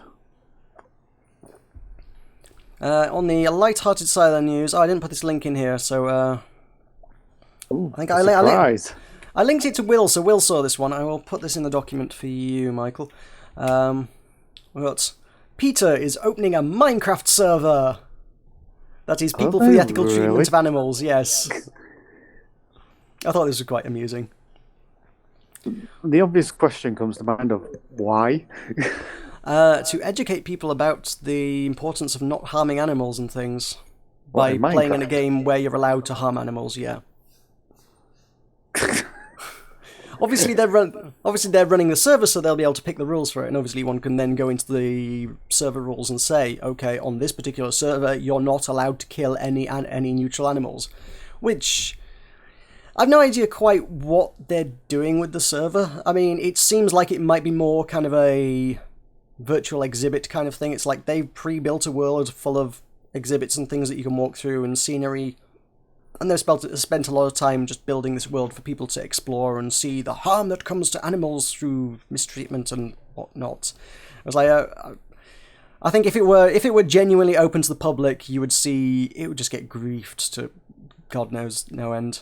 Even if you couldn't, even in a situation where they're like, oh, you're not allowed to kill any animals on the server. Well, firstly, that would make actually playing on any kind of server kind of awkward, because they provide valuable resources. And secondly, there are a lot of ways to mistreat animals in Minecraft that don't involve killing them. Which I'm sure Peter will find out. Yeah.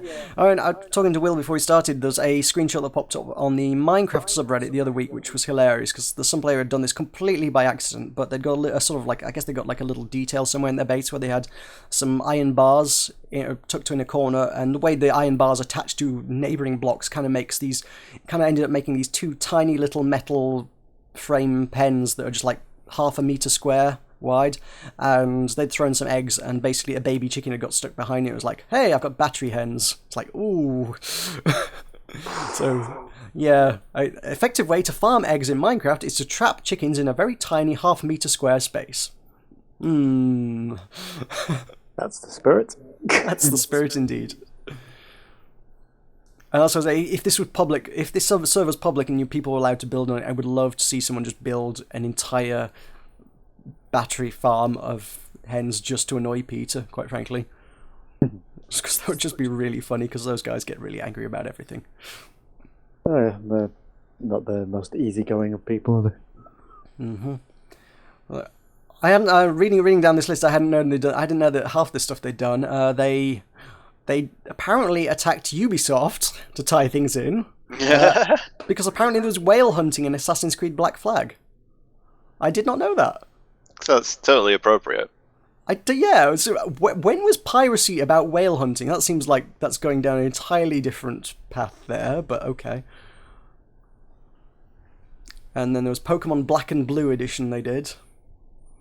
I love the protest of player treatments to StarCraft Zerglings. I missed that. What did that one entail? No words. It says 2 years ago, Peter kicked off a campaign to protest the player treatment of StarCraft's Zerglings. What did they do? I missed this, because what actually happened there then? I'm going to bring up the article. Oh, right. Me too. But the Zerglings have feelings too. It's intended to help players view StarCraft 2's Zerg species with empathy. Oh, aren't they like sort of a... I mean, they're like a swarm. They're like a hive mind kind of thing. It's like they're all one massive entity kind of thing. Yep. Are they not? Yep. According to Peter's campaign, the Zerg are killed or abused simply because the Terrans can't or won't understand them. Oh my god, that quote is priceless. That may be my favourite thing ever. Oh, on earth. These are horrible alien killing machines. Should we be getting a protest attacking Alien in Alien? But the aliens tried to eat me. You're mistreating animals, Will. I know. That was an innocent animal just trying to stay alive by getting food, and you attacked it with a flamethrower mercilessly. But I can't even kill it. Hang your head in shame, boy. It's bad enough that you're trying to kill it. You can still hurt it. It has feelings too, you know. It can kill me. It might not. It often kills me on a regular basis. Maybe I should be getting support from Peter. No, you don't come under animals for whatever reason. Humans aren't animals under Peter's eyes. I'm starting my own movement. People for the ethical treatment of Will. Yes. I thought you were just going to start a movement against Peter. They don't need to make any more enemies. They've got enough, I think. I also suspect Zerglings would kill you if they had the opportunity, but they have feelings too, apparently, and we should treat them with empathy, much like Alien. Have you not seen that Simpsons episode where Troy McClure looks at the camera and tells us that a cow would gladly kill you and your entire family? Have Peter never you and seen everyone this? you know, yes. Troy McClure is never wrong. Yeah, clearly. I totally missed that. That's hilarious. I don't know how... What is the mentality behind that? I think Peter may have just had a free week and was slightly bored. Yeah, maybe. You have to be, surely. So yeah, then there's at the bottom there's a video. Peter presents Petercraft, which, like, so you're looking at it, it just looks like it's kind of a servitor kind of deal. It's like you're allowed to log on, but you probably can't interact with anything in their world, and it's just walk around and look at the toxic oil spills that are destroying animals and things.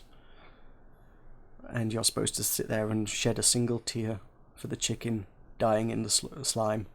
Maybe. I don't know. It just amused me. I thought that was worth a look at. It's still got nothing on Assassin's Creed's floating eyeballs, though.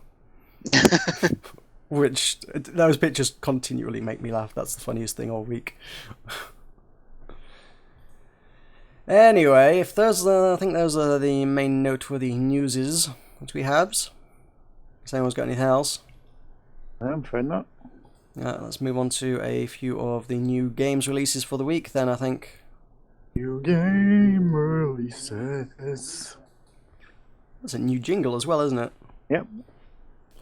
Okay, so gaming releases for the week beginning November 16th, 2014. Do it. We start off the week with Watch Dogs. For the Wii U. For the Wii U, indeed. That's an interesting... Isn't it? Yeah.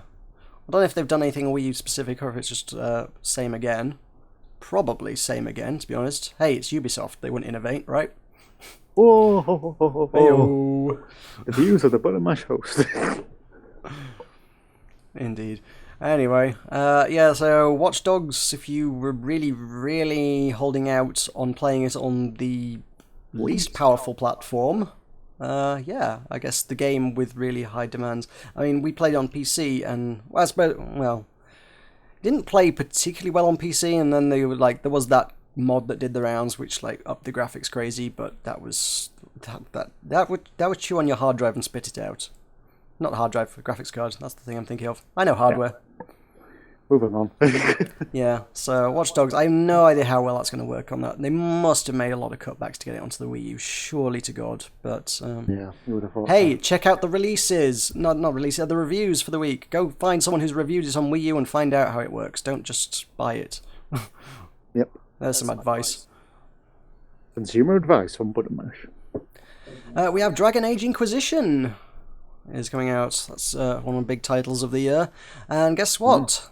Their embargo was a week ago. There are reviews out for this game. They are generally pretty good. People seem to like this. Everything I've heard about this game so far has been positive because the press have been allowed to talk about this game and they have said it is good. You're not bitter about this or anything. No, I'm just trying to deliver some useful consumer advice here, really, more than anything else. So, Dragon Age. I'm not buying any of these things. None of these things affect me in any way. I just wish people wouldn't be really insane when it comes to buying expensive products. Well, Dragon Age, tell us a little bit about it. I don't know a lot about it. I've not played the previous ones. Again, they were fairly acclaimed. Sort of very, I think they're very narrative-driven kind of things. Lots of swords and sorcery and. I was going to say fighting dragons. I'm not actually sure there were a lot of dragons in it. To say dragons in the name, I don't think there were many. Indeed, necessarily any. Will, have you played this? Or No, I not haven't. Not No. necessarily Inquisition, but one of the previous ones. No, actually, I always meant to, but never did. Well, there's a dragon on the yeah. front cover, so I'm assuming there's dragons in it. Well, hopefully, yeah. To be fair, Origin, as part of their thing that they're doing these days of giving shit away for free, they did actually do Dragon Age Origins very recently as the freebie for the however long it was. It may still be up there, actually. You may be able to still grab that, to be quite honest.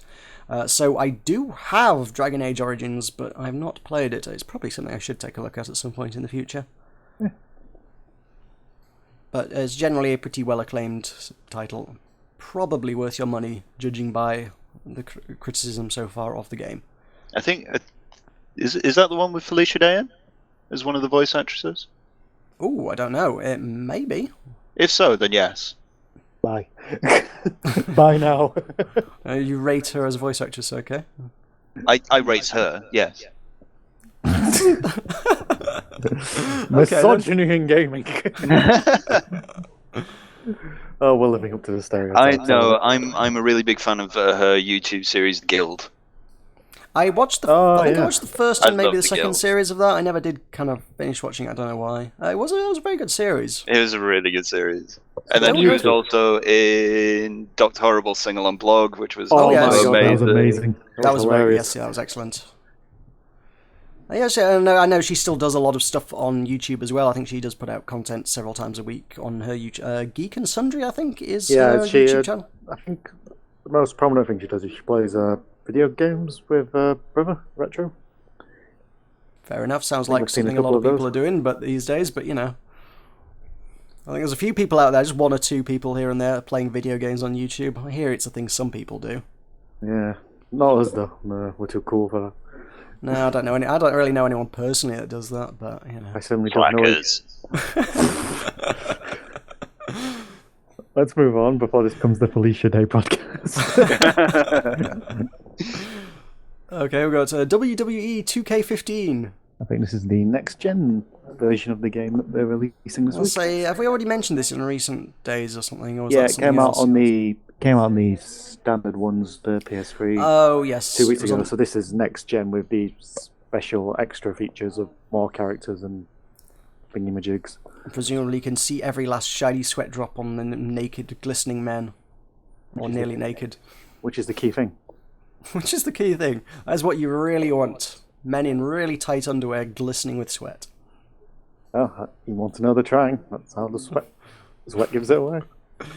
Right. We have Far Cry 4, which we have already mentioned. Yeah, can't really tell you much because there's no reviews. I like how this all ties together.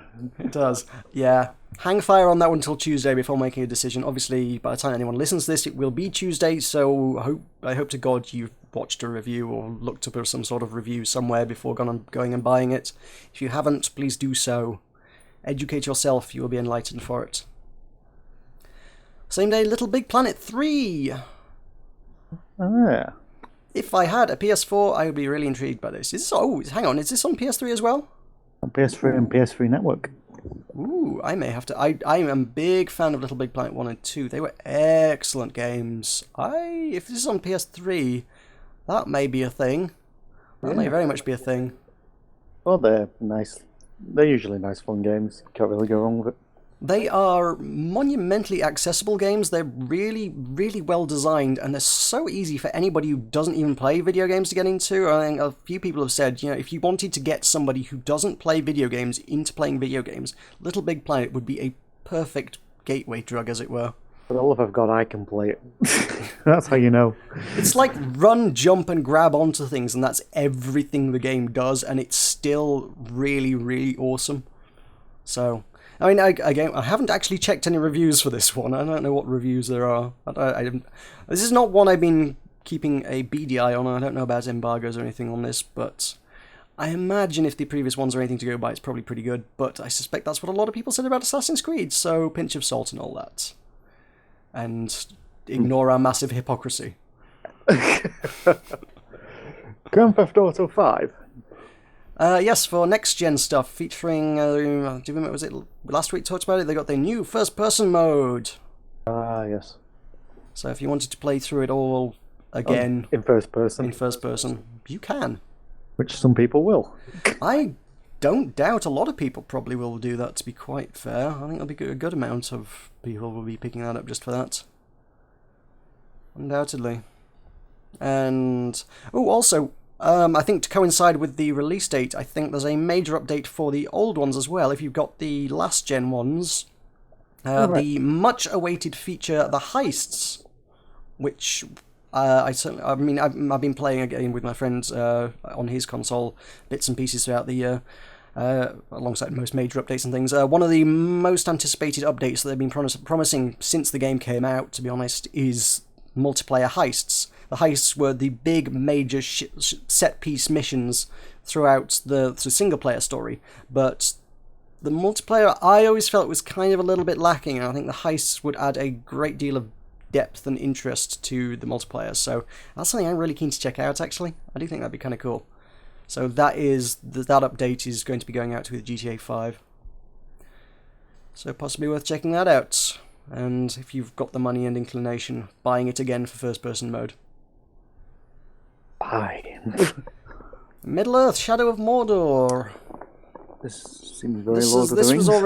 This has already been out for how long now? About 6 weeks now. It came out about 6 weeks ago. I guess it came out on the last-gen consoles and on PC. This is now your next-gen consoles, is it? Actually, no, it's other way around. Yeah. For some reason. Yeah, I got it backwards. Yeah, PC and next-gen, it's already out. Last-gen, you got to wait till, when is it? Tuesday. Again, generally fairly well received. Not something I thought was particularly my cup of tea. It didn't look like anything particularly interested me, but seems like there's some interesting mechanics in there. Some people are interested. We have also, everything's coming out this day, on Tuesday. Escape Dead Island. Sorry? Tuesday's a popular day. Well, it's the major release date in the US, so a lot of stuff comes out on Tuesdays. I think it's something to do with sales. It's like apparently the sales, when people tally up the sales for the week, it rolls over on a Monday or something, so it's the largest possible week period they can get before they tally up the sales and say, hey, this is how much money we made this week. If they launched on a Friday like they do in the UK, because I guess ours roll over at the end of the week at a sensible time, they'd be like, oh, we only sold 1 million copies this week instead of the 7 million we expected. I was like, yeah, yes, but we've only been selling it for 2 days. Yeah, right, fair enough. So, Escape Dead Island. Escape Dead Island is a third-person Dead Island spin-off. It's focusing more on stealth and exploration than outright combat.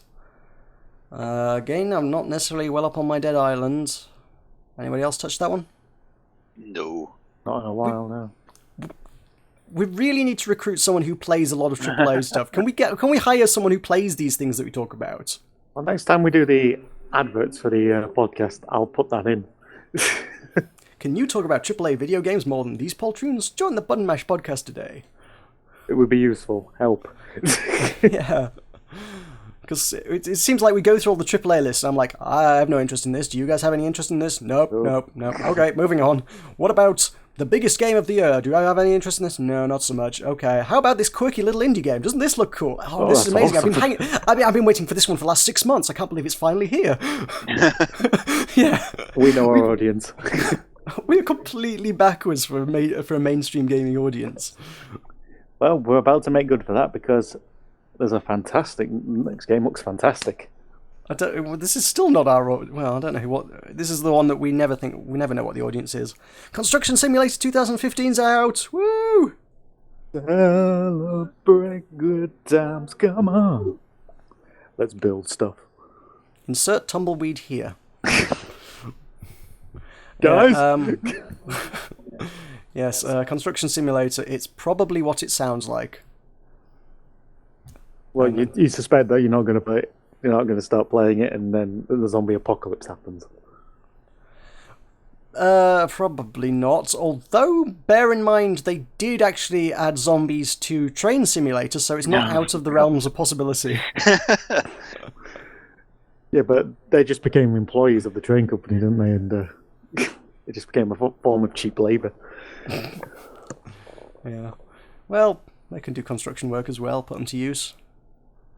They were in Plants vs Zombies. They had cones on their heads, so they're clearly aware of safety in the workplace. I can just see a zombie filling in like a health and safety risk assessment form. Well, absolutely. So that's presumably one for the Germans, I think.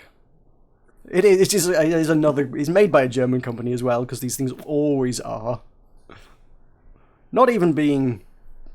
Not even being racist, though. Yeah. Are the Germans a race? I don't think the Germans constitute a race. And Xenophobia? xenophobic. Let's just go with xenophobic. I'm not even being xenophobic. These games are just always invariably made by a German company. I don't know why. Next one. This one's interesting. I can't figure this out at all. Oh, this is so bloody typical for our podcast. The next one actually genuinely is interesting to me. Hatsune Miku Project Diva F Second.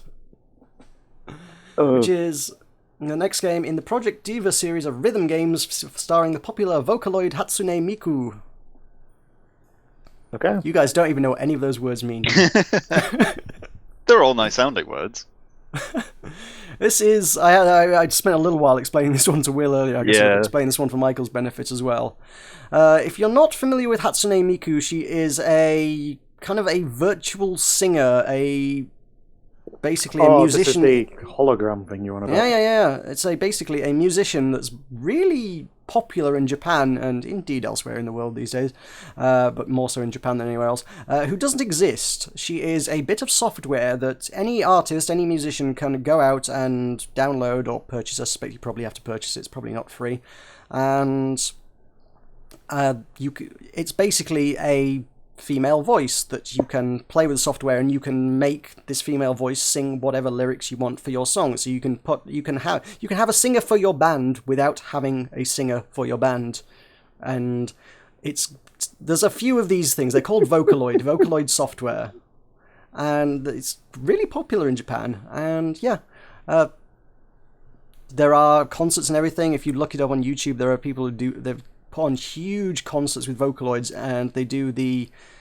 did anyone remember what the name of that projection technique was? No. I don't think we even found it out. No. I think we just deemed it the 2-pack method. Yeah, basically the 2-pack method. There was a gig a few years back that was quite famous that 2-pack came on stage years after his death because they got... It was this year, wasn't it? Was it this year? It wasn't that. It was older Sure. than that, wasn't it? No, I'm thinking it was this year. It was 2000... It was in the summer. I thought it was older than that. Okay, well, fair enough. Either way, they kind of it's a glass sheet they put on stage, and then they project up underneath it, and it looks like someone's there on stage. And in this case, they've kind of got this animation of 2-pack projected up on the stage, so it made it look like 2-pack was there. They do the same here with various anime people. So you just got this huge anime character walking back and forth and dancing across the stage and singing, and they've got a voice because this software gives them a voice, and you've got a band playing in the background along to it, and the singer just doesn't exist, and this is huge and really popular, and popular enough that they have made a rhythm game out of it, and this is it. In fact, this is the second entry in the series. There's a lot of backstory there, but hopefully you are learned about Vocaloids now, yes. I'm off to research. So that's out on Vita and PS3. Because I actually ever did play the first one, I'm not interested enough to play the games, but the concept of a singer that doesn't actually exist is really cool. I really like that idea. Changed Awesome the thing. X Factor quite a bit. The future is here, goddammit. We have holograms that can sing and dance on stage, and it's freaking awesome. So if you're a fan of Hatsune Miku, there's a Hatsune Miku game out. Next, we have Never Alone, which, judging the thumbnail cuts off really weird. Yeah, it says "Ver Alone" on there, which at first glance you'd be forgiven for thinking it might say "Forever Alone."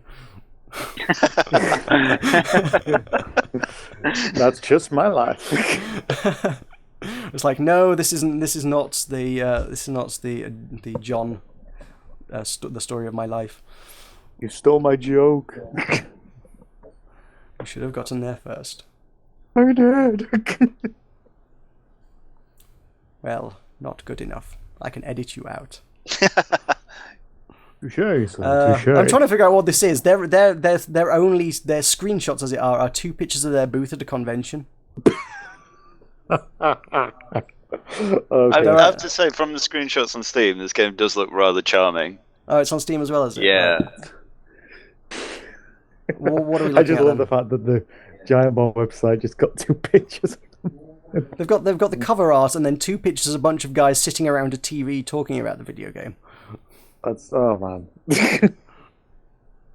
And then reflections and all that jazz on the screen, so you can't actually see what's going on the screen. What are we looking at on the Steam then? If Steam's a little bit more... I can't find it on Steam. I just had a really quick look at the pictures, and it looks more like a side-scrolling but quite heavy narrative game.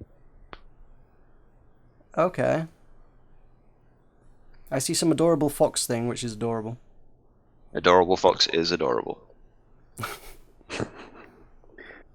Yeah, but that's pretty much how it works. I'm not sure what we're looking at, but I may bite for the adorable fox. Something about an adorable fox. Built in partnership with the Alaska Native community, Never Alone is an atmospheric puzzle platformer that explores the harsh and vibrant world of Alaska Native stories. Delve deeply into the traditional lore of the Inupiat people of the Arctic for a game experience like no other. Yeah, interesting. Cool. What else we got? Because we don't really know much about that. Rabbids Invasion. What the hell? Oh god, this looks cringeworthy, I'm afraid. Rabbids Invasion, the interactive TV show. Which is, obviously, Rabbids is the Rayman spin-off that's been doing the rounds for a few years now. And apparently there's now some way to play with the Rabbids using your Kinect or PlayStation Eye, I guess. I don't know. It doesn't sound like a thing I'd want to do. I don't know about you guys. I'm not invested in it in any way, shape, or form. No, I can't say I am. Never played Rayman, even. I played one of them ages ago, and it was a very solid game. Rayman's pretty decent. I'm not sure about this stupid Rabbids spin-off thing they've been doing for years, though. Also bear in mind that this is Ubisoft as well. It's a very Ubisoft week. So, yeah. Wait for reviews. Adventure Time, The Secret of the Nameless Kingdom. I do enjoy Adventure Time. I might just buy the... I have no idea what this is going to be about or like or anything. It looks very simplistic, to be honest. Yeah, It looks like it could be a mobile game, if I'm honest. it's top-down adventure, action adventure. I imagine it will appeal to fans of Adventure Time mostly. And there's certainly plenty of those around. My daughter really got me into Adventure Time. The wonders of being a parent is I get to watch cartoons still. Fair enough. I don't think that stops a lot of people anyway. I think many This people is just do my that regardless. excuse. Okay. So yeah, it's one for fans of Adventure Time, though, I suspect. Rollers of the Realm, Pinball Puzzle RPG. There's a name. Sounds... I don't know quite what to expect from that. It's pinball. It looks like... I don't know, it sounds like it could be... I don't know what it sounds like it could be. What the hell is this? Is this like Sonic Spinball? No. It's like the genre mixing thing. My initial reaction is it may be... Maybe I'm truly trying to maybe it's completely unique and innovative.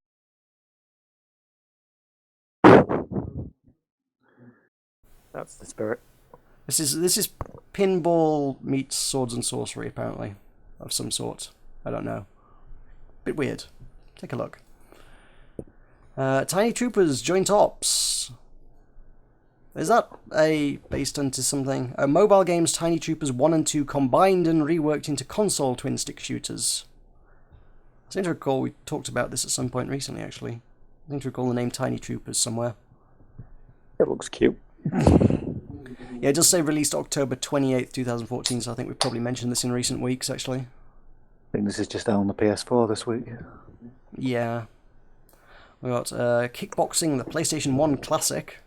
I don't remember kickboxing for the PlayStation 1.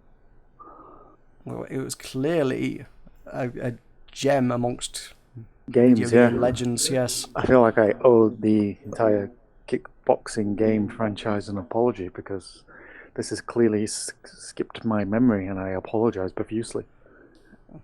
It's from July 5th, 2001. It's 13 years old. Oh man, that was when the PS2 was coming out, wasn't it?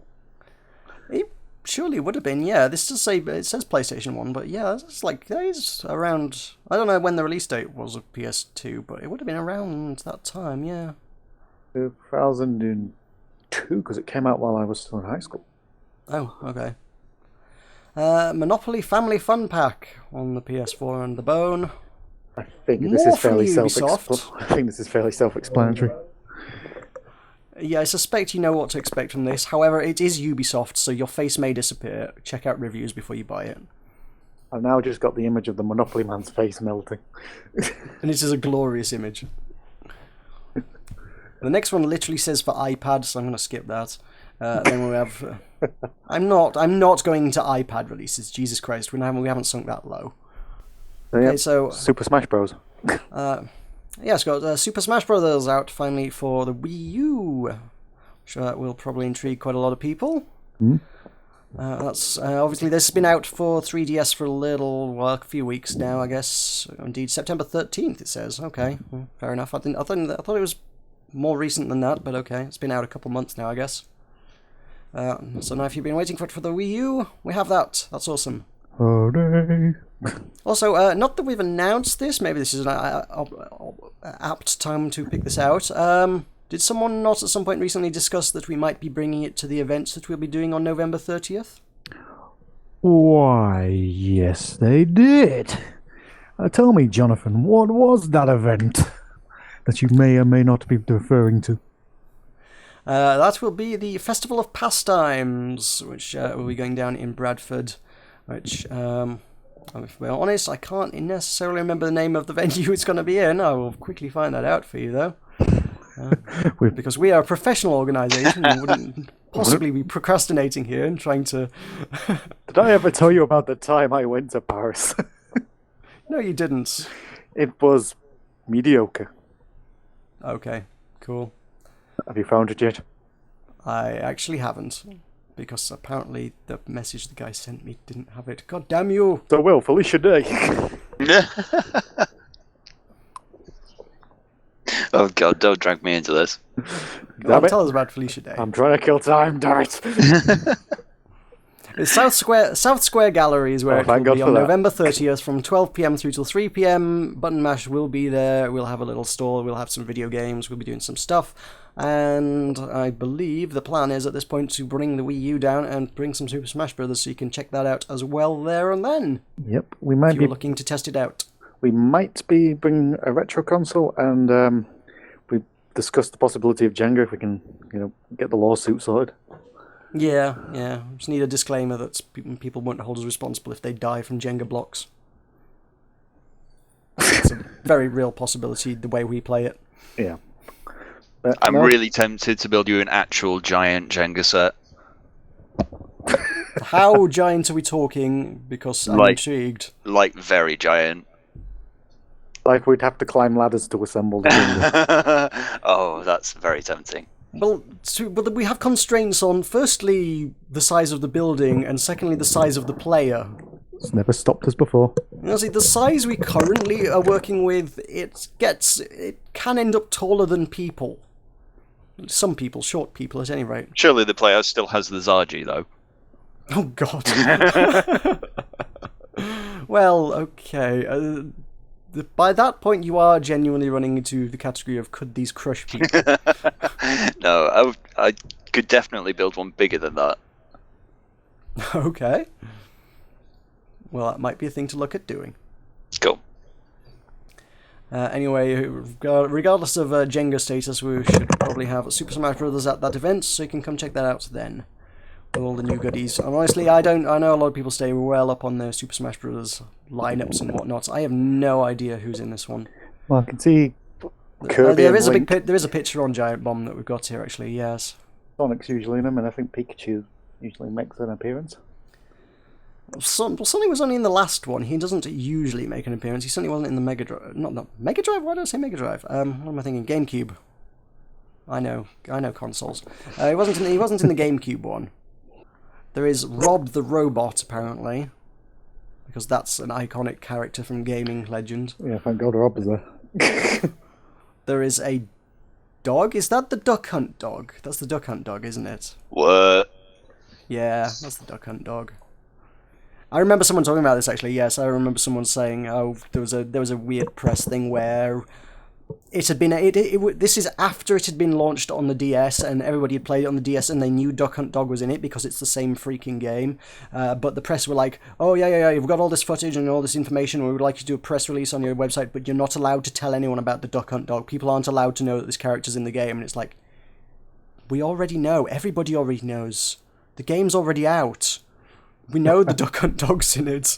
How is this a secret? It can't be a secret. Well, some people were misinformed. There is a character which looks a lot like a mannequin with hair. They're a completely white, expressionless face. I don't know who that is. It just looks like something from a Wii Sports game. It could be, but then below that, they've then got the Mii's as well, which are the Wii Sports kind of characters. So this is not a Mii, this is specifically, like I say, it looks like a mannequin. It just looks pure white face, like no detail or anything whatsoever. Who's the princess right in the middle? Princess right in the middle? Where are we looking? I'm not seeing a princess right in the middle. I'm looking Oh, at at a the top. picture for the promotional. Oh. There's a picture of a princess in turquoise. I have no idea who that is. I don't know, to be honest. Is Princess Rosalina in it, maybe? I recognise Mario, what's about it? Fair enough. Yeah, Kirby's there. I'll be fine. Yeah, Kirby's all you need. Just need a cheap character that has 5 jumps. That's what works for me. Yeah. Anyway, also out this week, we have a new Pokemon game. Pokemon Omega Ruby and Pokemon Alpha Sapphire. Which That is at the means point where nothing to me.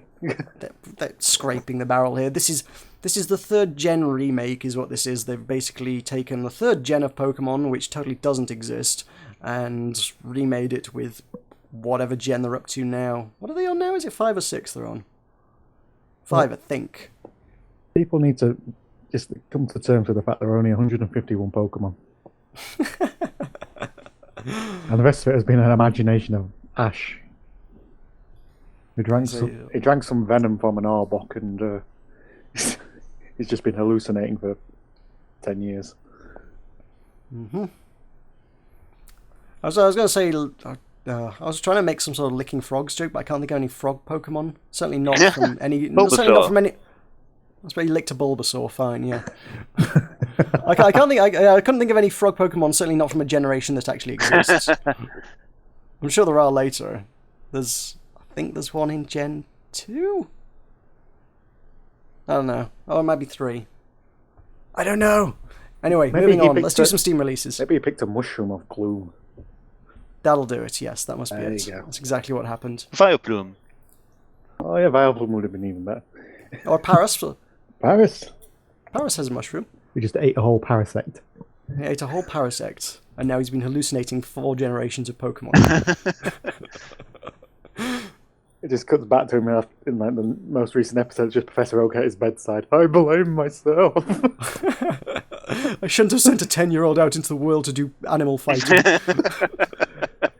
It's time I told you the truth, Ash. I am your father. Well, that got weird very fast. Come on, he so is. Would explain a lot. Anyway, yes, Steam releases. Right, what have we got on Steam this week? We have Rollers of the Realm we already took a look at. Actually, there's a fun... got most of these we already took a look at, I guess. Adventure Time, Never Alone, Escape Dead On. How many of these haven't we done? Fate the Cursed King. Fate's the Cursed... And again, I feel like we'd already done that at some point, haven't we? I think we've done a Fate game. I don't know if it's that one. Maybe, yeah. Okay. Are you ready for the fatiest of the Fate games? Welcome to the final chapter in the classic action RPGs. Fate, the Cursed King has new weapons, blah blah blah blah blah. This Fate game is a party. Woo, party system. So, yeah. Something about Fate, which was kind of, I think, all we had to say about the last one. They really like the word Fate. I think we better move on to the magnificent next one. The magnificent next one? Basketball Pro Management 2015. Basketball Pro Management. Well, some people like management games, you know? Oh, wonder what kind of losers like that. Perhaps the same people who may care for the kind of mechanics that would be within a football management simulation. I don't know. Just a thought. Maybe. Perhaps there are people out there in the world that might exist that would appreciate the mechanics within a football management simulation, but are much bigger fans of the basketball. Yeah, that basketball. So, yeah. That's probably who this appeals to, I suspect. Like basketball, you're probably not going to be disappointed. That's all we've got to say on it. Yes, sadly that is. We have The Marvellous Mistake, which is a punny name, as in mistake. Her name is Mistake. Lol. I know, I fell off my chair. This is... who's this one? Oh, I saw the name Rising Star Games, and I think they did something recently. They were the publisher. They're the publisher for it. They did Try recently, so same publisher as Try. Doesn't necessarily mean much because they're just the publisher, but not sure what this is. It looks like there's kind of like stealth elements to it. It's a very colourful, vibrant, chunky-looking game. It looks graphically is reminding me a lot about A Hat in Time, actually, for some strange reason. Just the really big, bulky guards running around. Reminds me of the Mafia in that game, I guess. Yeah, that's a heist game where you must join the wily Miss Sophia Take on a whirlwind series of heists set in London's richest galleries, stealing back what's rightfully hers. Steampunky, would you say? Probably not so much. I'm not seeing much that would say it was. It sounds a bit Miss Marpley, really. It's probably probably a retro-ish kind of era. I don't think there's anything particularly steampunk per se about it. Don't know. Anyway, what else we got? We have Rugby 15. Is this by any chance about rugby? No, it's about cricket. Oh, okay. Yeah, I guess this is another one for fans of specific sports, I guess. No, if you're really into like long jumping, you'll love this. Yeah. European fishing. We're going across quite a few games that don't really have wide mass appeal, aren't we? Yeah, I mean, I don't know. I guess a lot of people really like the Sega bass fishing back in the day. And I saw someone else on YouTube doing another fishing game earlier this week. It seems like I don't know, it seems like there's a few fishing games popped up all of a sudden. Don't know why, or wherefore, or you know, what's going on. But yeah, this one allows you to drive around in motorboats. That looks more like it's racing. Why is there race? There's racing in this fishing game. There's boat racing. Sure, why not? What the hell? Yeah, you've got to race your rivals to get that juiciest fish. Yeah, I hear that's how you catch fish effectively, by racing people to them. That's how I always assumed it worked. It comes with 14 species of fish. That seems Across five large lakes in 5 European countries. that seems a very limited amount of fish. It does actually, yes. Okay.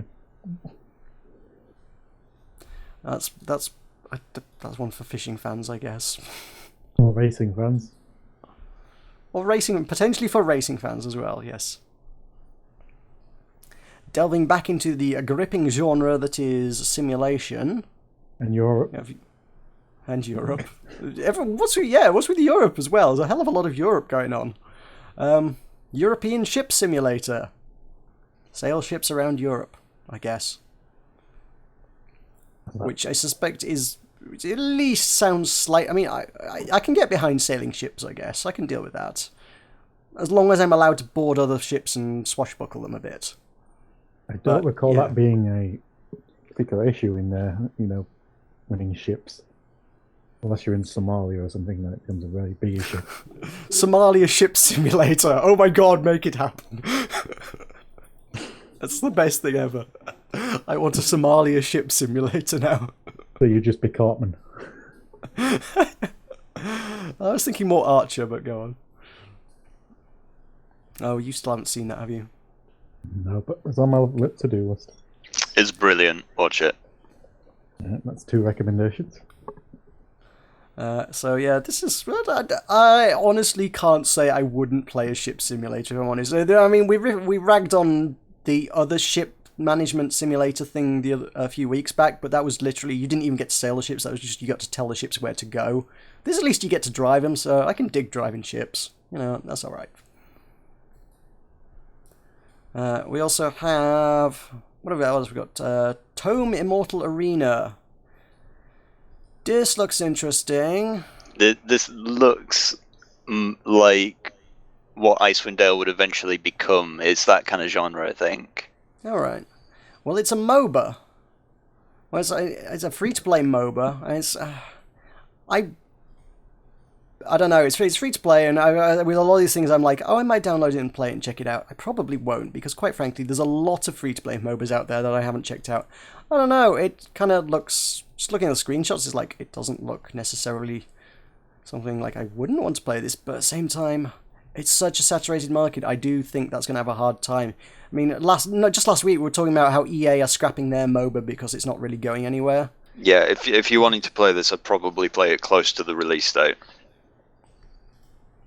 Yeah, I mean, chances are it's not necessarily going to be around for a heck of a long time unless they've got the power and marketing budgets to unseat the throne of both League of Legends and Dota 2. Best of luck to them. At the same time, you do still see some kind of niche MOBAs that pop up from time to time that do still manage to do reasonably well. I mean, Awesome Nords is still going strong. I still play it from time to time. I did play one round of that earlier today. It's a good game. It's still got a player base. People are still interested. They're still supporting it. I mean, they've been going long enough that if people weren't playing it, they'd probably have shut it down by now. So, I think if it's done right, you can support a small MOBA, but this does look like it's more directly in competition with the likes of things like Dota or League of Legends than going off and doing its own thing like Awesome Nords.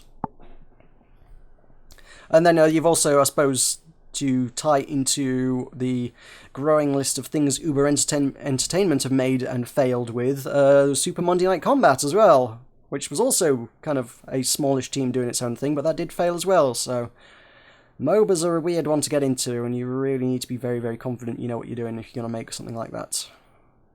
Mm. And we've also got Death Skid Marks. Don't know what this was. This it's a roguelike car combat game. Okie dokie. Yeah, it is. what? it's a road trip to a music gig. Only in this game things get violent.